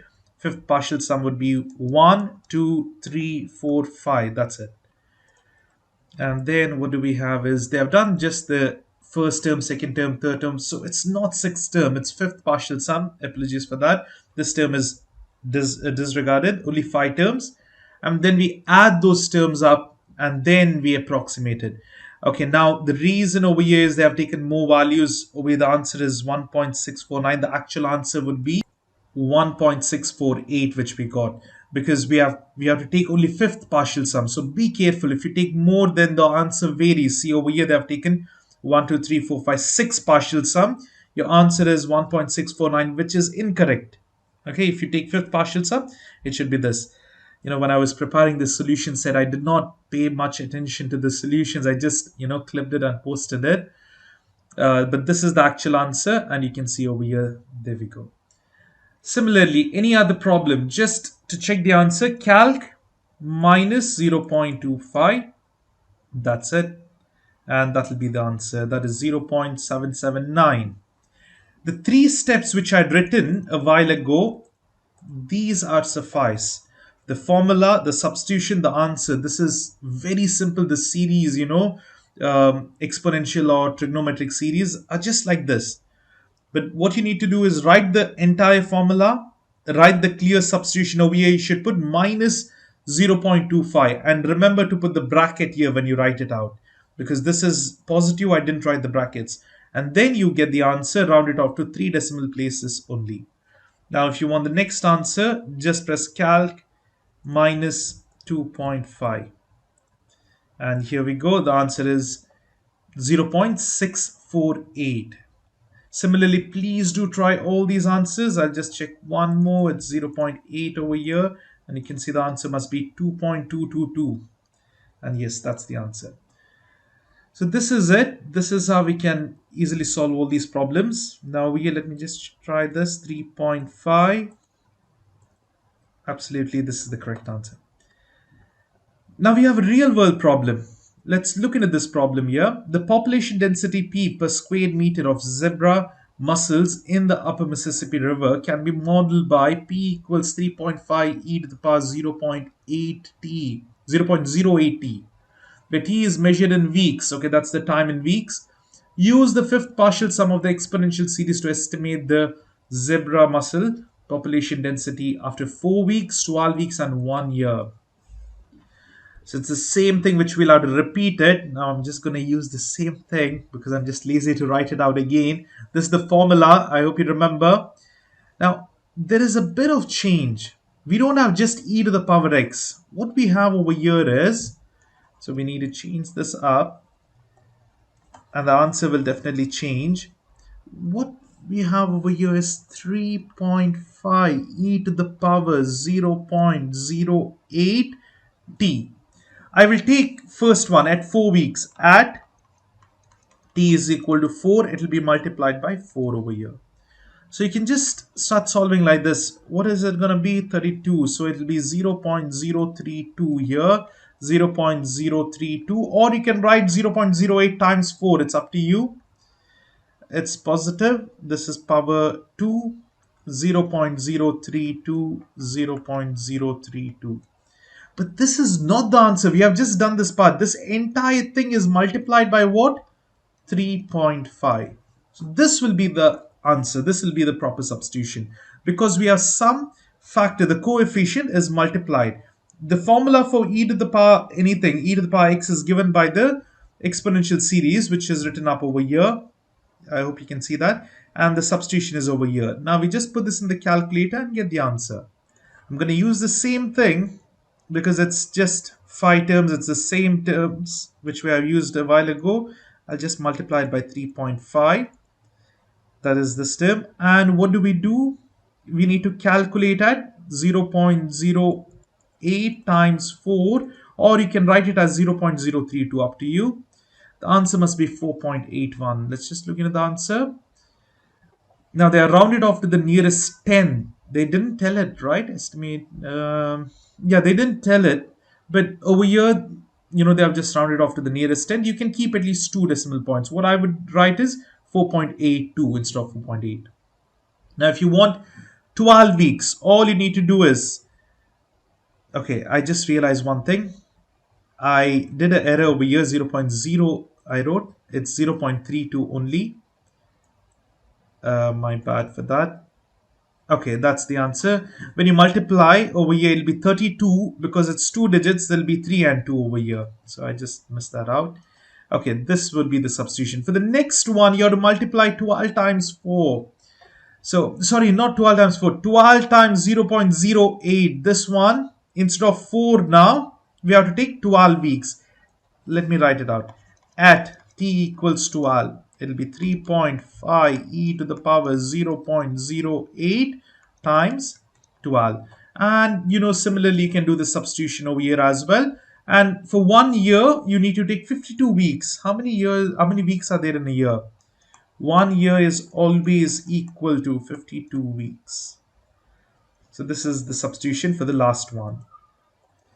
Now over here, what do I substitute is 0.08 times 12. And the answer would be 9.11, which is rounded off to 9.1. And lastly, calculated at 52 times 0.08, because 0.08 is the coefficient of t. So t varies. It's 52 this time.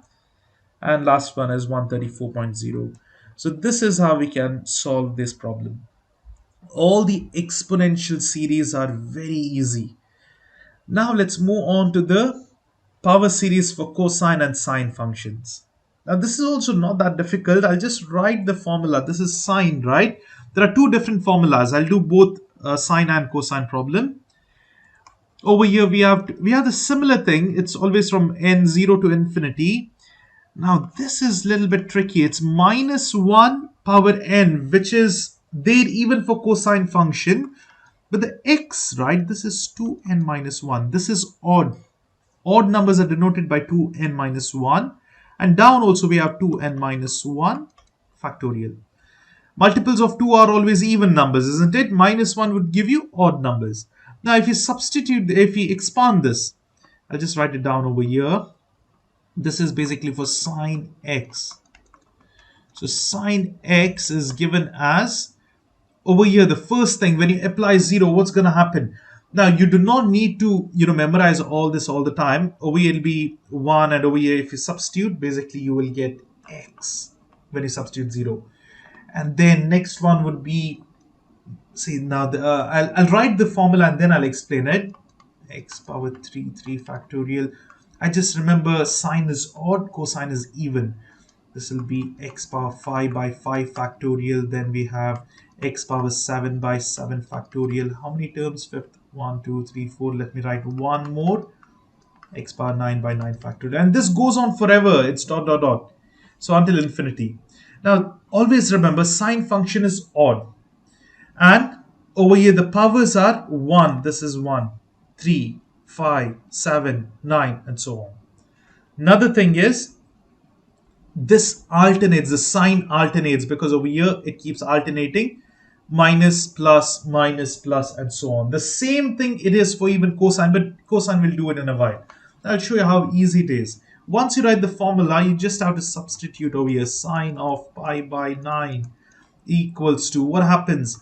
X is pi by 9 minus pi by 9 the whole cube divided by 3 factorial plus, again, pi by 9 the whole power 5 by 5 factorial minus, this time, pi by 9 the whole power 7 by 7 factorial, and lastly plus pi by 9 the whole power 9 by 9 factorial. Now again, here as well in the calculator, you can write this in terms of x, and then you can easily change it for any given value. Now we'll substitute in the calculator. Again, we'll use the x terms. Second term is minus x cubed divided by 3 factorial, that is shift and over here, plus, again, x power 5 this time divided by 5 factorial. Every alternating term will be negative and positive. So now it's negative x power 7 divided by 7 factorial, and the last term over here plus x power 9 by 9 factorial. So we have 9 factorial shift and this symbol.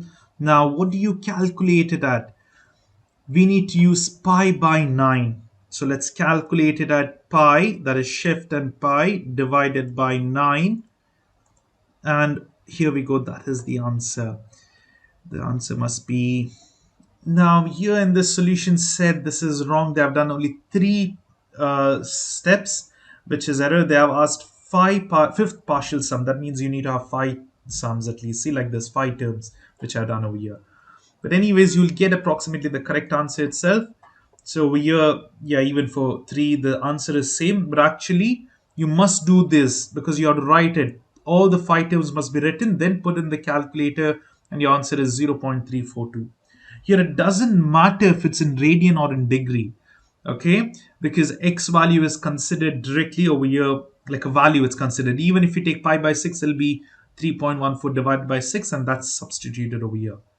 You can ignore that because we're not dealing with, angles especially. That's the reason.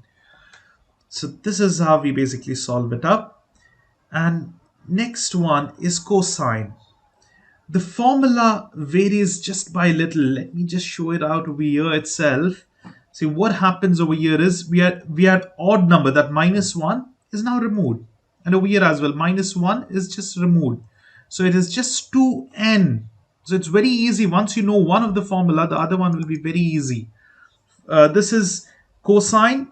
Even numbers will be there, even functions. So that's why you have x to the power 2n and 2n factorial. This remains the same, everything else. Now what happens when we substitute? Over here there is no x term and there is no odd terms at all. See, all will become even. So even over here, you will have to change all this.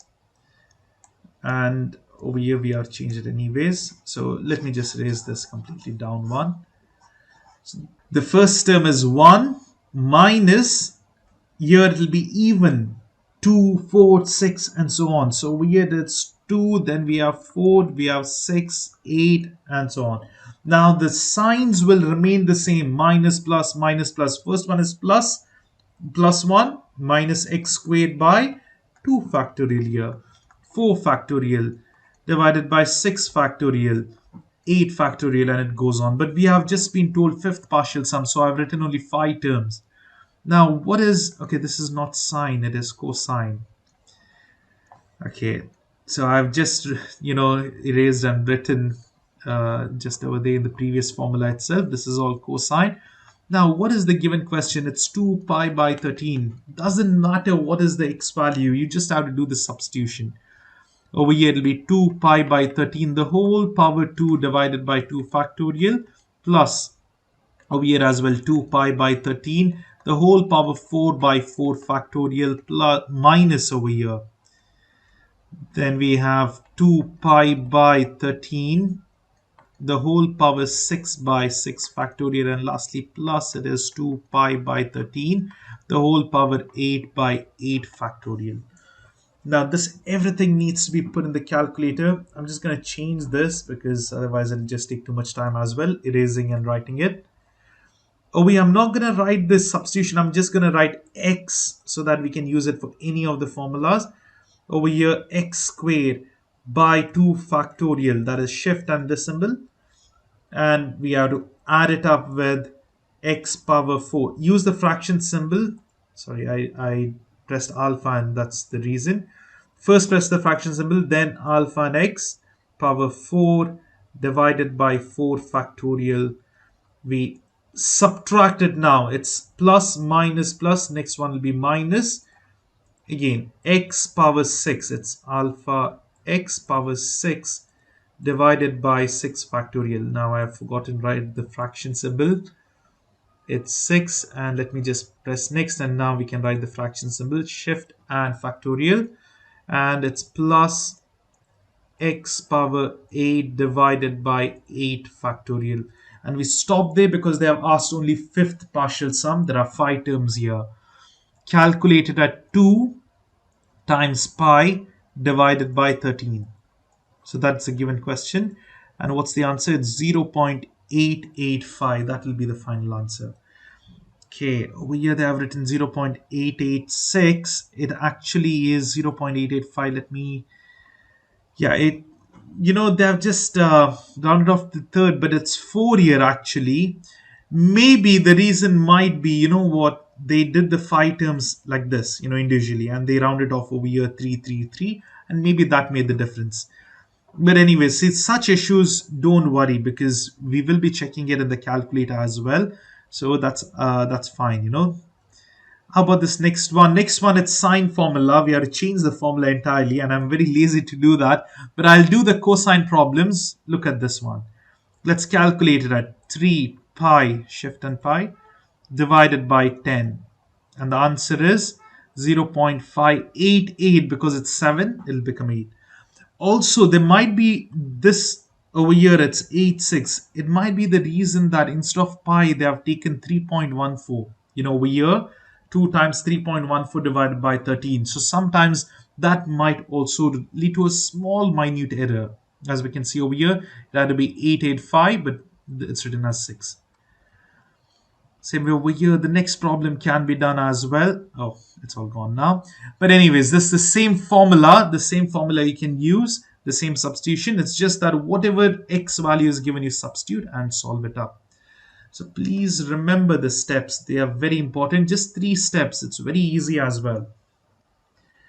Now, please solve all these by yourselves and then check the answers here. Now we have some reasoning questions. 52 to 58 is all reasoning. Writing in math. Describe how using additional terms and approximating series for e to the power x affects the outcome. Okay, what it means is, see, now we have solved for fifth, over here it was fifth partial sum. And even the previous problem for fifth partial sum. But what if we added few more partial sums, maybe sixth or seventh? It just gives a better approximation. We get more closer to e to the power x. That would be the answer.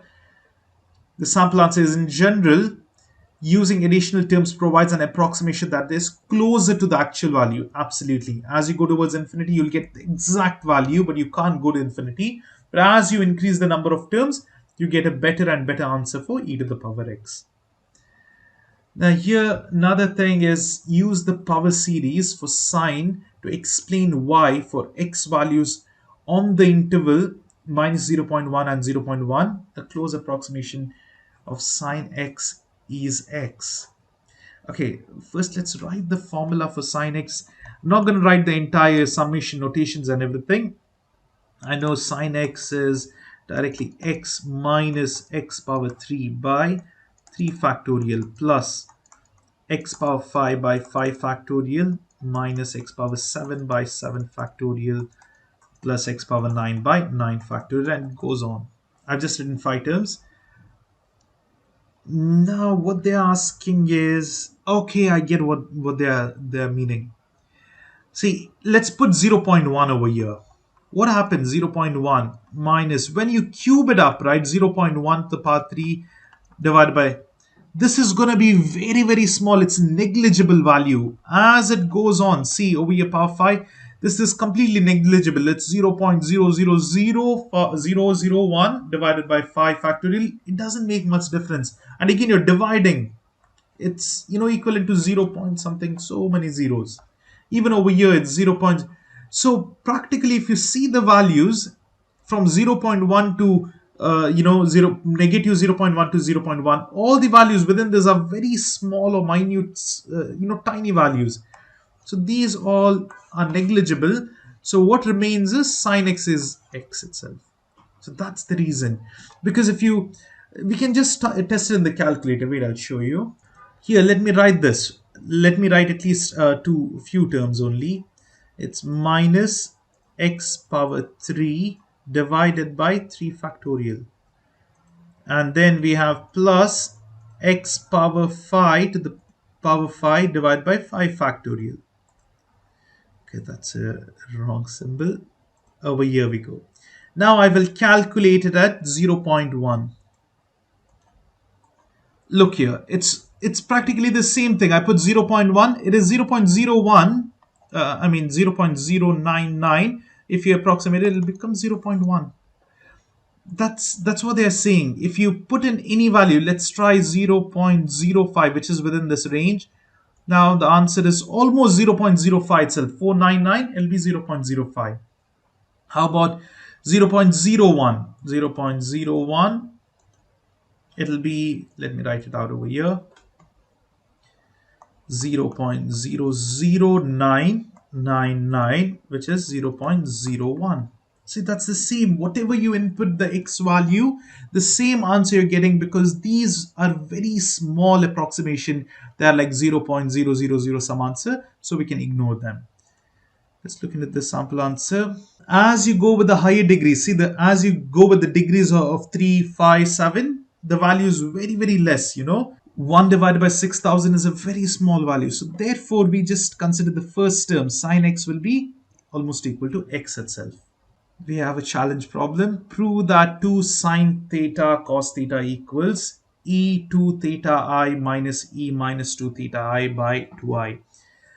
Now, I hope you know the Euler's formula. It's written as EuLer. It's pronounced Euler. I will just go through the steps. Okay, there are steps. I'll just run down these steps. Okay, instead of writing them by myself, I'll just tell you what is happening in each step. This is given. We are just writing the given. Now you need to know for e to the power anything ri or xi or theta I, we have Euler's formula that states for any real number x where imaginary is also there in the power, you write it as cosine x plus I sine x. This is the formula. Now here what do we have is, instead of x we have theta. Okay, that must be the answer, right? But look here, there is another power 2. So that means this is power 2 squared. If it's squared, it will be multiplied to itself, right? Now, how do we write this? This is e to the power 2i theta. So the same thing if you take the power. But now what happens? We know only the formula for this one, ix without the square. So if you have to square this, we have to square on both the sides. Therefore, we write the formulas over here. Can you see this? Cosine, instead of x, we have theta. plus I sine x instead of x we have theta minus. Now here what is the thing? It's minus. So if it is e to the power I x but minus is there, then the answer would be cosine x minus I sine x. Instead of plus it becomes minus. That's the only difference. So we got these two. Now then, what do you see? This 2 by I is just written separately. We are just solving these things down. Here we have this in terms of a plus b the whole squared, that is equal to a squared plus 2 times ab plus b squared. So let us just substitute that. Here, what happens? Okay, I'll just do the substitution for the first one. It's cosine squared theta plus 2 times I sine and cosine theta. And then we have plus I power 2 because we have to square both the terms and sine squared theta. What is I squared? That is equal to minus 1. I is square root negative 1. I square is minus 1. So here instead of I square you put minus 1 the whole square. And this I squared will be just minus 1. So therefore this is same. Here this becomes minus because I square is minus 1. And then we write sine squared. Same thing here at the right side. It's cosine squared theta minus 2 times I sine squared theta. And here it is really plus over here, but this I squared becomes minus. That's the thing. And now then we will see what can be solved. This is minus, it can be solved, cancels off. Here we have minus, and then this minus is multiplied here, it becomes plus, right? This is also cancelled. You're only remaining with 2i, and this minus and minus becomes plus.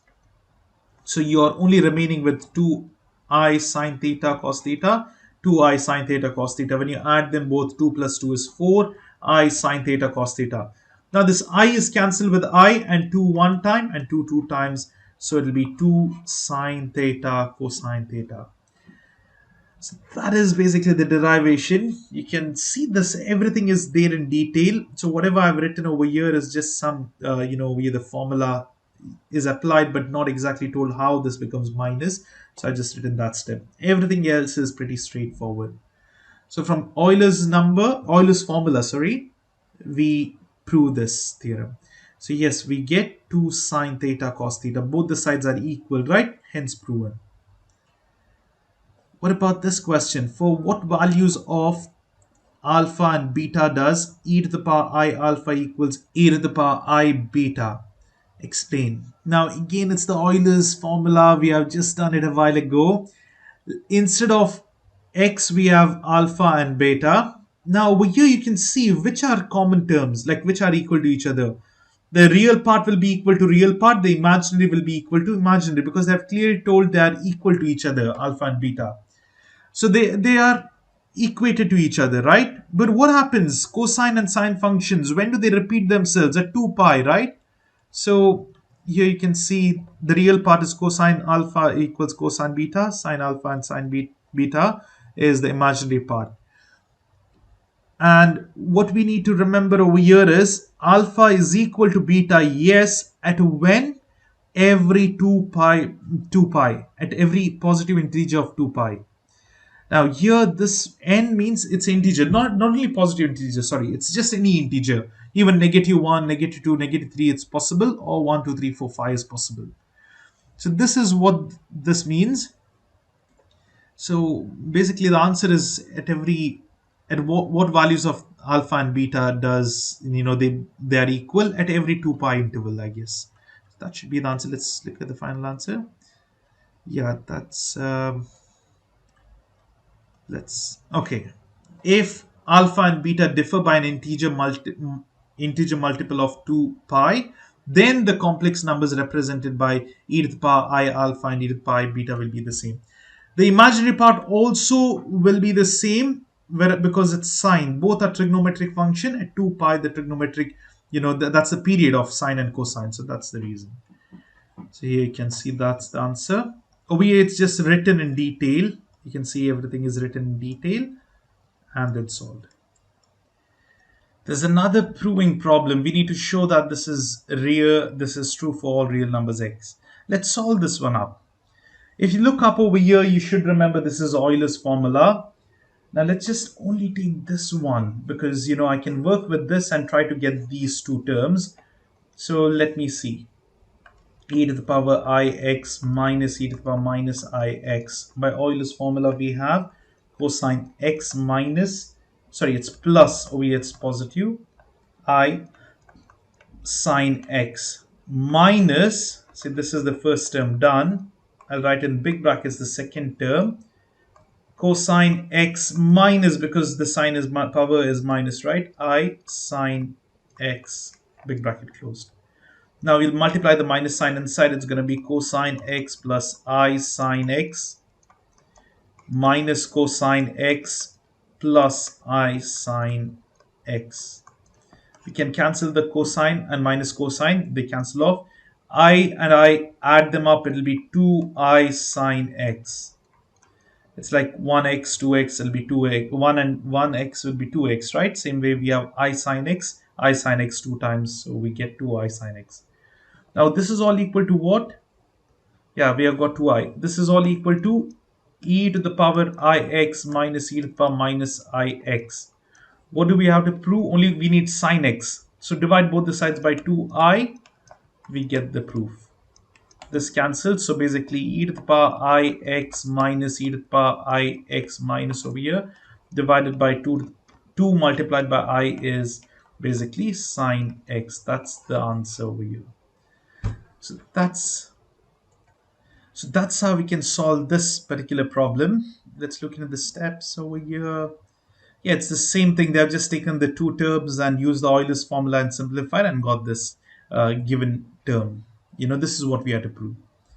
Again, it's a similar thing. I would ask you all to solve it by yourselves. It's just cosine. Now, same thing, Euler's formula substituted over here and simplify. We get 2 cosine x. Remember, when we had sine x over here, this we had got 2I sine x. Look at this one, it's plus here. So when we add it up, cosine and cosine becomes positive because the second term, I sine x and minus I sine x cancel off. You'll have 2 cosine x and take 2 to the other side. You'll have cosine x is equal to e to the power ix plus e to the power minus ix by 2. The last problem, it's about hyperbolic functions. We need to prove these two are true. So again, I'll just run through them. As you know, power series over here, they can be expanded. We have to derive these formulas, by the way. So here, how do we derive is basically take what is sine hx, cosine hx over here, which was given over here, right?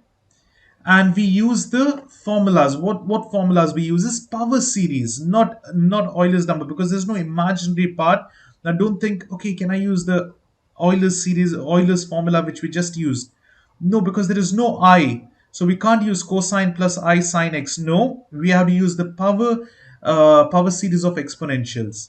So expansion is given as we did it at the beginning, right? 1 plus x squared. We have to use this. If it is power minus, what happens is wherever there is odd powers, see here it's minus, here also it's minus. What happens? Minus x remains. But when you square it up, it becomes plus. So we have plus here. Whereas this becomes minus. Wherever odd powers are there, it will be negative and even powers will be positive. So after getting this, let's put it back into these equations, both of these equations. It's just lengthy, but it's this easy thing, We substitute everything back over here and then try to solve. Look over here, they have minus in the middle. So what happens is all this positive terms go off, but this minus terms become plus here now. Positive becomes minus, gone. This becomes plus. So basically what you're having is you're having over here 2x cubed by 3 factorial, such terms. Look over here, 2x cubed by 3 factorial. If you add more for the terms, the power 4 will be cancelled because minus plus, right? But this one will remain. And now then, we have divided by 2 in the given. See over here, this is divided by 2, isn't it? So when we divide everything by 2, this 2 is gone. So you're getting the formula for sine hx. That is hyperbolic function. What is the difference? Look over here. It is almost same. Only thing that is missing is minus 1 to the power n. It's not negative alternating. See, that negative sign is missing. For sine x only, what we had x minus x cubed by 3 factorial plus x power 5 by 5 factorial minus 7 by 7 factorial. That is alternating positive negative, but over here in hyperbolic, no, there's no alternating. It's all positive only. So even over here in sine x we had summation from n equals 0 to infinity, but we had important thing minus 1 to the power n. Then we had odd numbers, right? Sine is always odd, 2n minus 1 and 2n minus 1 the whole fact. So it's, plus 1 or minus 1, you can take it either thing, because we start with plus 1, sorry, not minus 1. We did this for sine, but extra part was only this minus 1 power n. So that is the only thing missing with the hyperbolic functions. Same thing can be done for cosine functions. The same thing is repeated over here, and you can see this is what we get, and absolutely same, only the minus 1 the whole power n is missing here as well. So that's the answers. You can see the hyperbolic function for sine is given over here and cosine is given below. So that are the answers, the expansion formulas. And that's the end of question 4. We are finally in the last question of the writing part. It is to find the confidence interval using t-distribution or the normal distributions. Generally, we find using normal distribution. This is a bit more accurate method, you can say. Now, I will tell you both the methods. There are only two types of problem: normal distribution, t-distribution, and both are so similar. So let's solve one problem very accurately. First thing, you need to read the problem and understand what is given to you. A sample size of 85 New York City residents, n is 85. Okay, the average commuting time to work was 36.5 minutes. That is the average, that is mean, mu or mean. You can also write it as x and bar over here, x dash. That is also fine, but generally we write it as mu. And then they are telling the standard deviation previous studies was, standard deviation is sigma, the small it is sigma, 11.3. Find the maximum error of estimate for a confidence, 99% confidence level. That means we don't use this 99% anyway. We use the value of gamma, that is basically this is 99%, that's 0.99. So gamma will be 0.1. Then create a confidence level interval for the mean commuting time for all New York City residents. With all this information, you can find the confidence interval. So given is just noted, but in your exam, it's better to write the given as the step 1.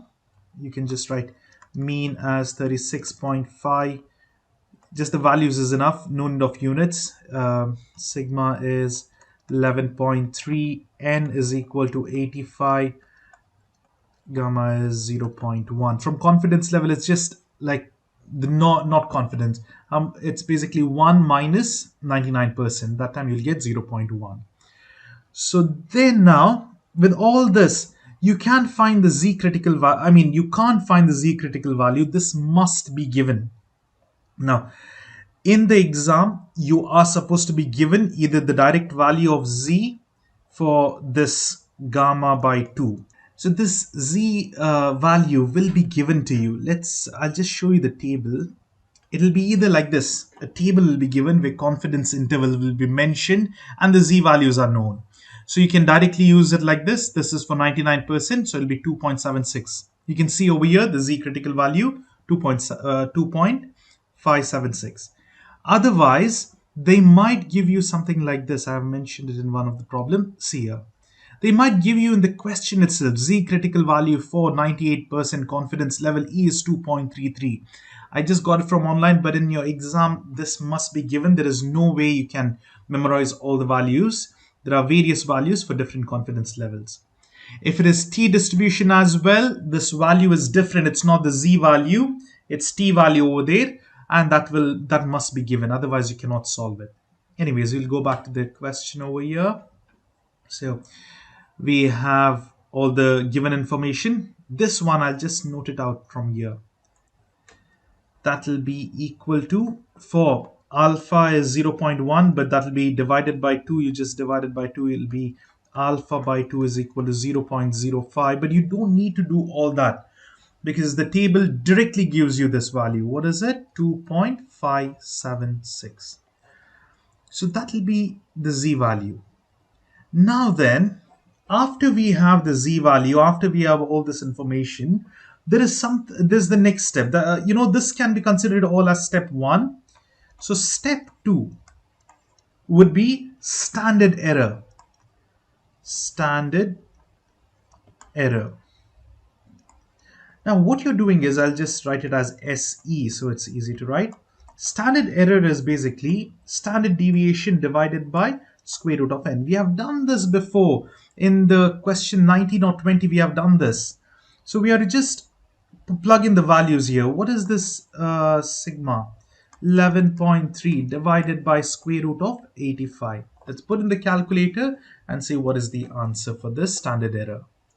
So it's 11.3 divided by square root of 85, and the answer is 1.226. I'll just consider it to be 1.226. You can take 4 decimal, but I've just taken 3 decimal points. They have not mentioned to round off to any value, so let's, final answer, we'll just round it off to the nearest tenth of a minute. So that's only one value. Now then, after this is done, the next step, step 3, would be margin of error.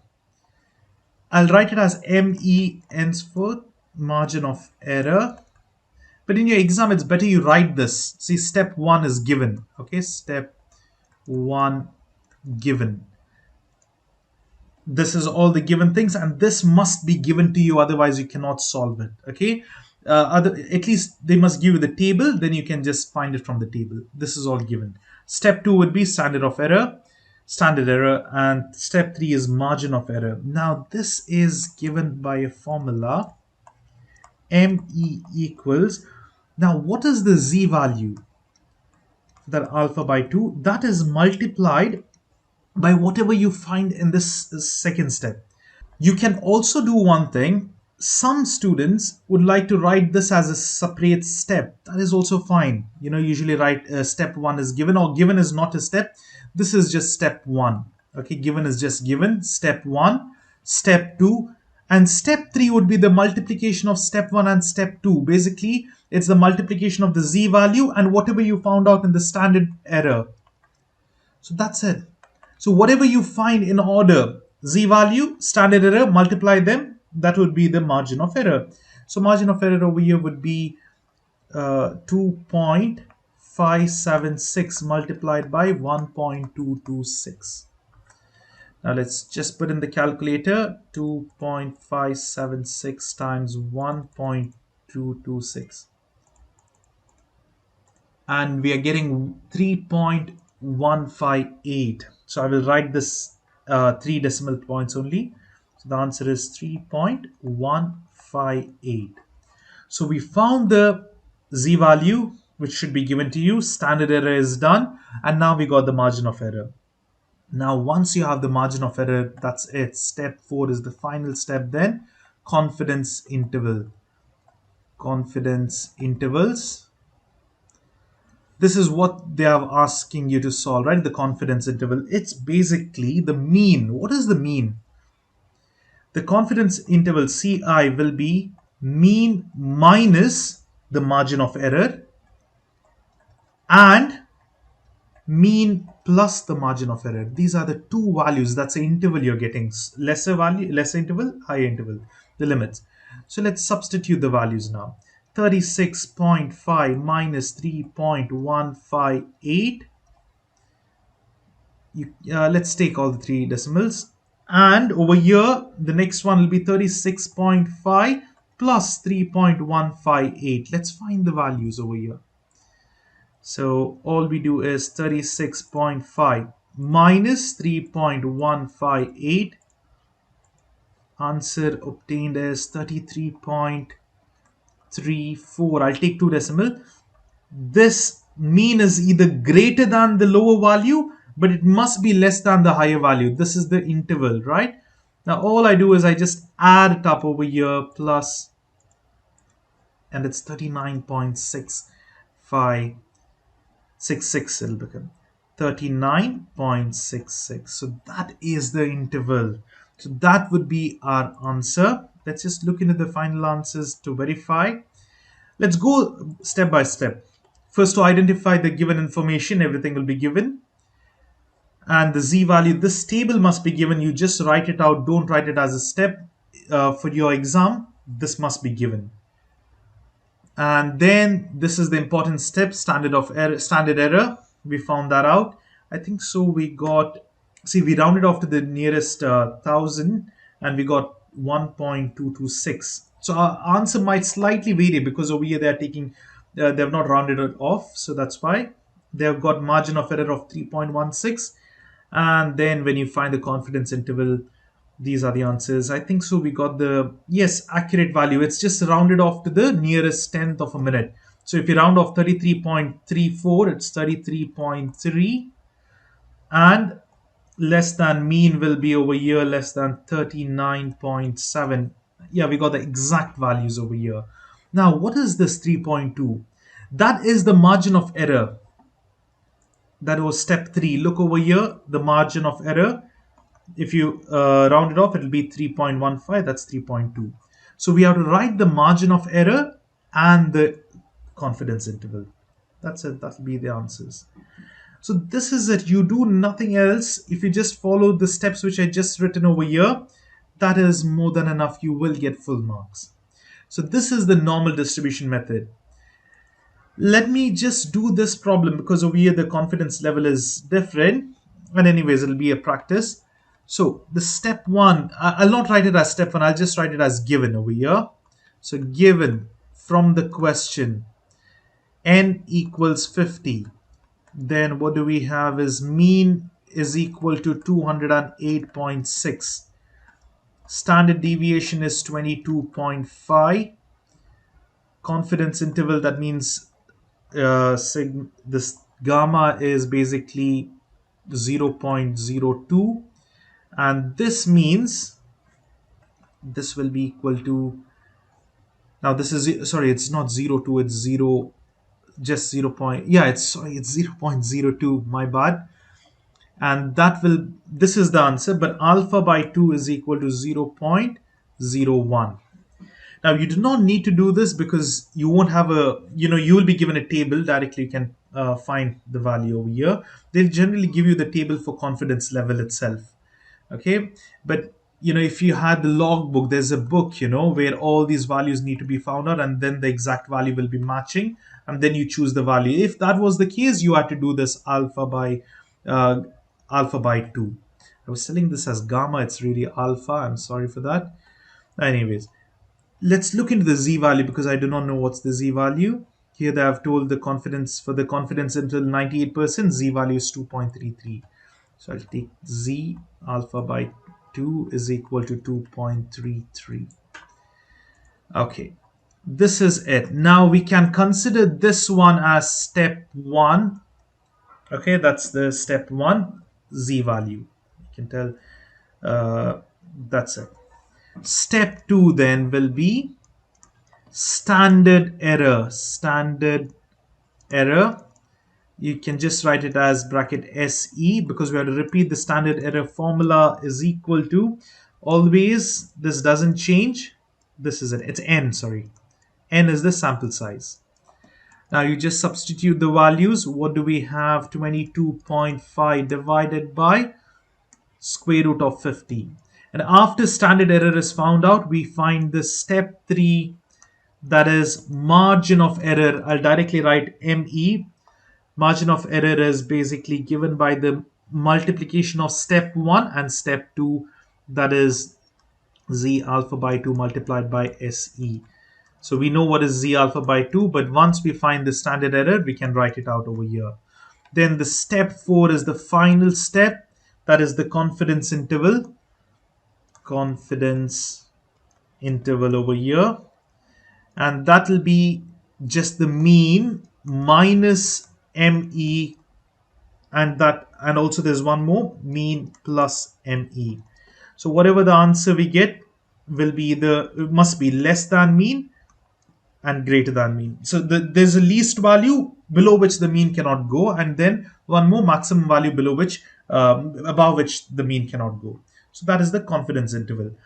We have to find two important things, that is the margin of error and then the confidence interval. Now let's put everything in the calculator and solve it one by one.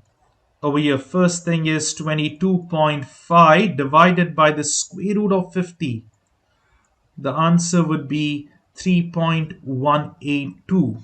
3.182. I'll just take three digits after the decimal point. And over here, we multiply this 3.182 times 2.33. So that will be 7.41. 3.182. So this is going to be 7.414. And over here, then we have mean 208.6 minus 7.41 and 208.6 plus 7.41. And then all we do is 208.6 minus 7.41. The answer over here is 201.2. I'll just round it off to the nearest 10. 201.2. And the maximum value will be, just add this up, it is 216.0 itself, 216 basically. So that must be the answers. Let's look over here. See, now our answers are not accurate. It's 201.3. Why? Because see, the standard error, the values which you have considered, one more thing, the confidence interval is generally more values, it's rounded off. Maybe this was, say, 2.25. Imagine it was like that. And then over here we have 3.18. Oh, sorry. The answer would be, you can see the answer varies a lot. Now it's very low, but if you had taken the accurate values, now this I just plugged in from the internet, but if you had an accurate value, it might be 2.8. I'm not sure how much is the value, and multiplied with 3.18. See, you will get a more accurate value. It was like, it's now much more accurate, 7.25. I'm not sure what is this exact value. So this is why it's not exactly correct, but it's overall, you can see it's almost correct. You can see the values are almost correct. If you write so much, it's fine, because they'll understand, because we have taken more or less decimal points, more digits after the decimal points. That's the reason. A little error, that is absolutely fine. But overall, answer is almost right. So that's how we solve this. We need the confidence level Z critical value, otherwise we cannot solve this. Similarly, please do try these problems by yourselves, same like what we have done in the past two problems, and then check the answers here. All the answers are given over here. So this one as well, and over here also. And this is as well the same thing. All the standard deviation, confidence level, mean, n values are given. So it's very easy to solve these. Now, what about this one? Determine whether the normal distribution or t-distribution should be used for each of these questions. Then find each confidence interval given the following information. Now here there is one thing. You may see it as S. Now what is this S? We have seen S and we have seen sigma. So the difference is very simple. This means it's sample standard deviation, and this means it is population standard deviation. Now you do not need to know this information, but I'll just tell you what exactly the difference is in simple words to make you understand. Now imagine there are 100 people in a study, and you know the data of literally every people, all the 100 people, the population, entire population's data is known.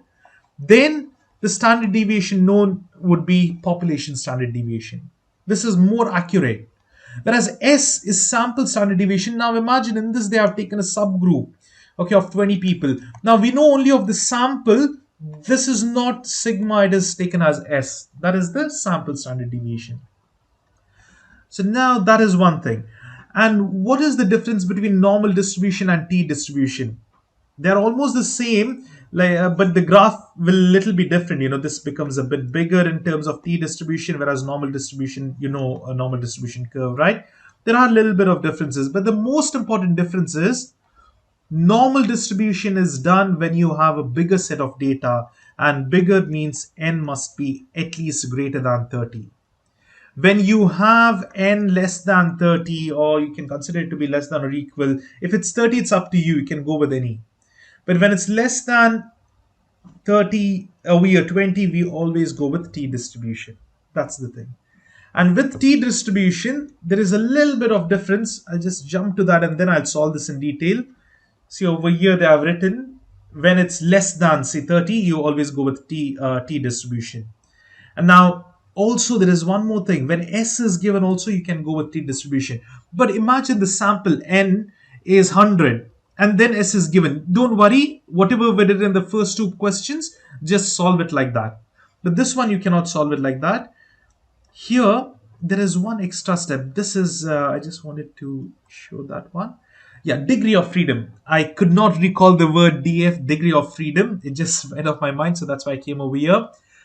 The thing is, since the n is small, over here to adjust some corrections, we do a degree of freedom n minus 1.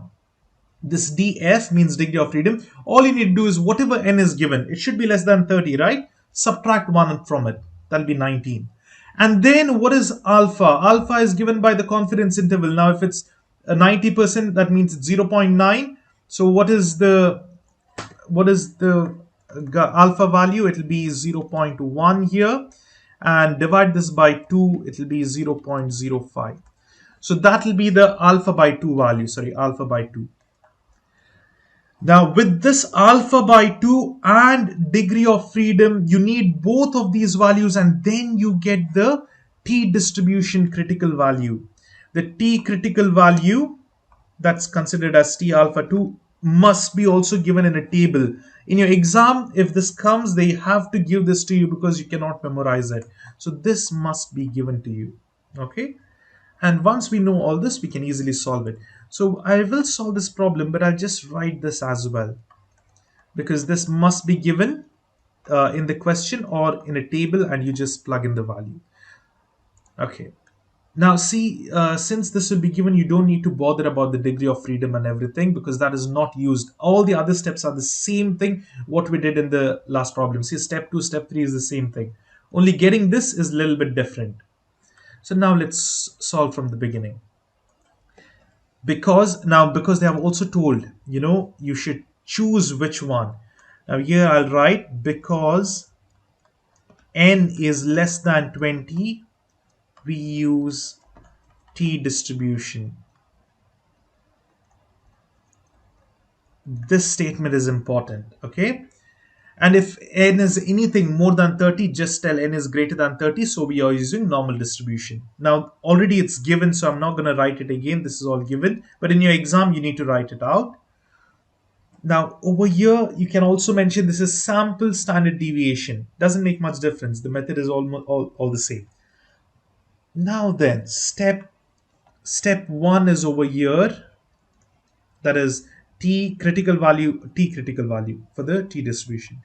So step 2, here what you need to do is same thing what we had done before. It is the standard error, SE. I'm just going to write SE, that is equal to, now it's not sigma because we have only sample, that is sample and square root n. Now we have 7 divided by square root of 20. We can just put in the calculator and get it. What about step 3? It's margin of error, right? Margin of error is given by this t value, the critical value basically, multiplied by step 1, multiplied by step 2, whatever you get over here, that is SE. So that'll be 1.729 multiplied by something. The step 4 is almost done. Confidence interval. It's confidence. And that would be the final thing. See, there are two important answers, that is the margin of error and confidence interval. So this one will be mean minus ME, mean plus ME. So ME is unknown, but we know the mean value 128. See, this is also denotion of mean. Okay, this or this, it's up to you. You can choose anything. Okay, now we'll just plug in the values in the calculator and find the substitutions. First one, we substitute 7 divided by square root 20. The answer is 1.57 here. Next one will be 1.729 times 1.57. It's 2.71. Over here, the answer is 2.71. This substitution would be 1.57, which we found over here. Now here, all we do is 2.71 on both the sides. Let's do it in the calculator.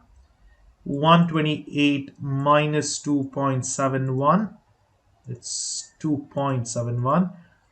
The answer over here is 125.29. The mean must be greater than that lower value and must be lesser than the higher value, that is when we add it up over here. So it's 130.71. So that must be the answers. I think so we need to round it off to the nearest 10. Let's anyway see the answer over here. I'll just remove everything. This is first we tell it's t distribution because n is less than 30.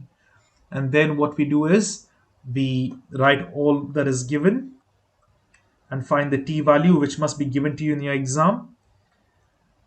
And then now in case something happens and they have not given, really you must be known. You can ask your this observers that we need to know this value. It must be given in a table or something. I think so they might it'll be in the question. If at all it's not given, take an average estimate for t distribution, right? It's about 1.7 or something. Just try to memorize some value and use certain value and solve the problem. Doesn't matter, like 1.8. Just use t alpha by 2 as 1.8 and continue the other steps. Don't leave the problem. Don't think that, okay, we have not been given, so we are not going to do it. No, do the problem. Just assume some value and do it. Don't assume very odd value. Don't take 50 over here. It's always within 1.5 to 3 value maximum, 3 point something, 3.5. So take a value within that range.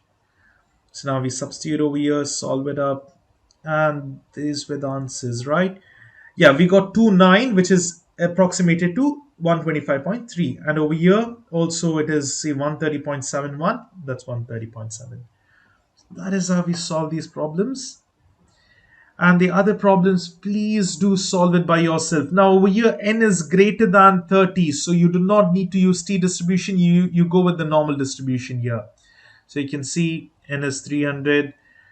It's large, greater than 30, so we can use the normal distribution to solve it.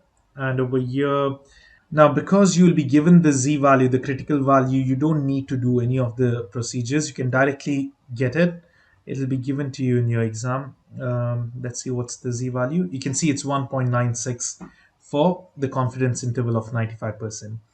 So this is because we are doing normal distribution. If it was t distribution, this value varies. Now then, see, you don't need to worry about which distribution as well. This will be given. So just use that value, plug in, and do the same thing. Standard error is the same method. Margin of error is the same thing. Once you do those two, all you need to do is find the confidence interval. The lower bound would be the mean minus margin of error. Upper bound is mean plus margin of error. These two are the answers. So margin of error is important. See, whatever you find over here, the margin of error, 1.796. This is a very important value because you add and subtract with that value. Now don't think, okay, it's standard error. No, this is not the one. Always remember the last but one step which you find margin of error is substituted over here. See, I would suggest you to use the methods which I write. First step, the z value, second step, third step, fourth step. It's very easy to understand this. I know in your solution set, sometimes it'll be bigger. Even in your textbook, it might be bigger, but you can just stick to this, what I've written. That's plenty. You'll get full marks for this. Please do try these problems by yourselves and then check the answers. Here, this one will be t distribution. The other one would be normal distribution if it's more than 30. Even over here, please solve it by yourselves and then check the answers. That is the end of all the writing part questions. If you have found these videos helpful, please share it with your friends.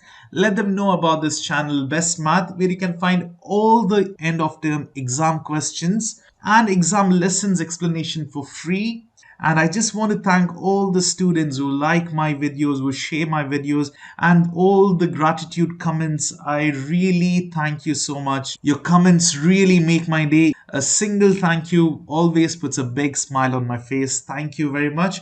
And I wish you all the best in your exams. I hope everyone does well. If you have any doubts, any clarifications, please do post them in the comments and I will get back to you.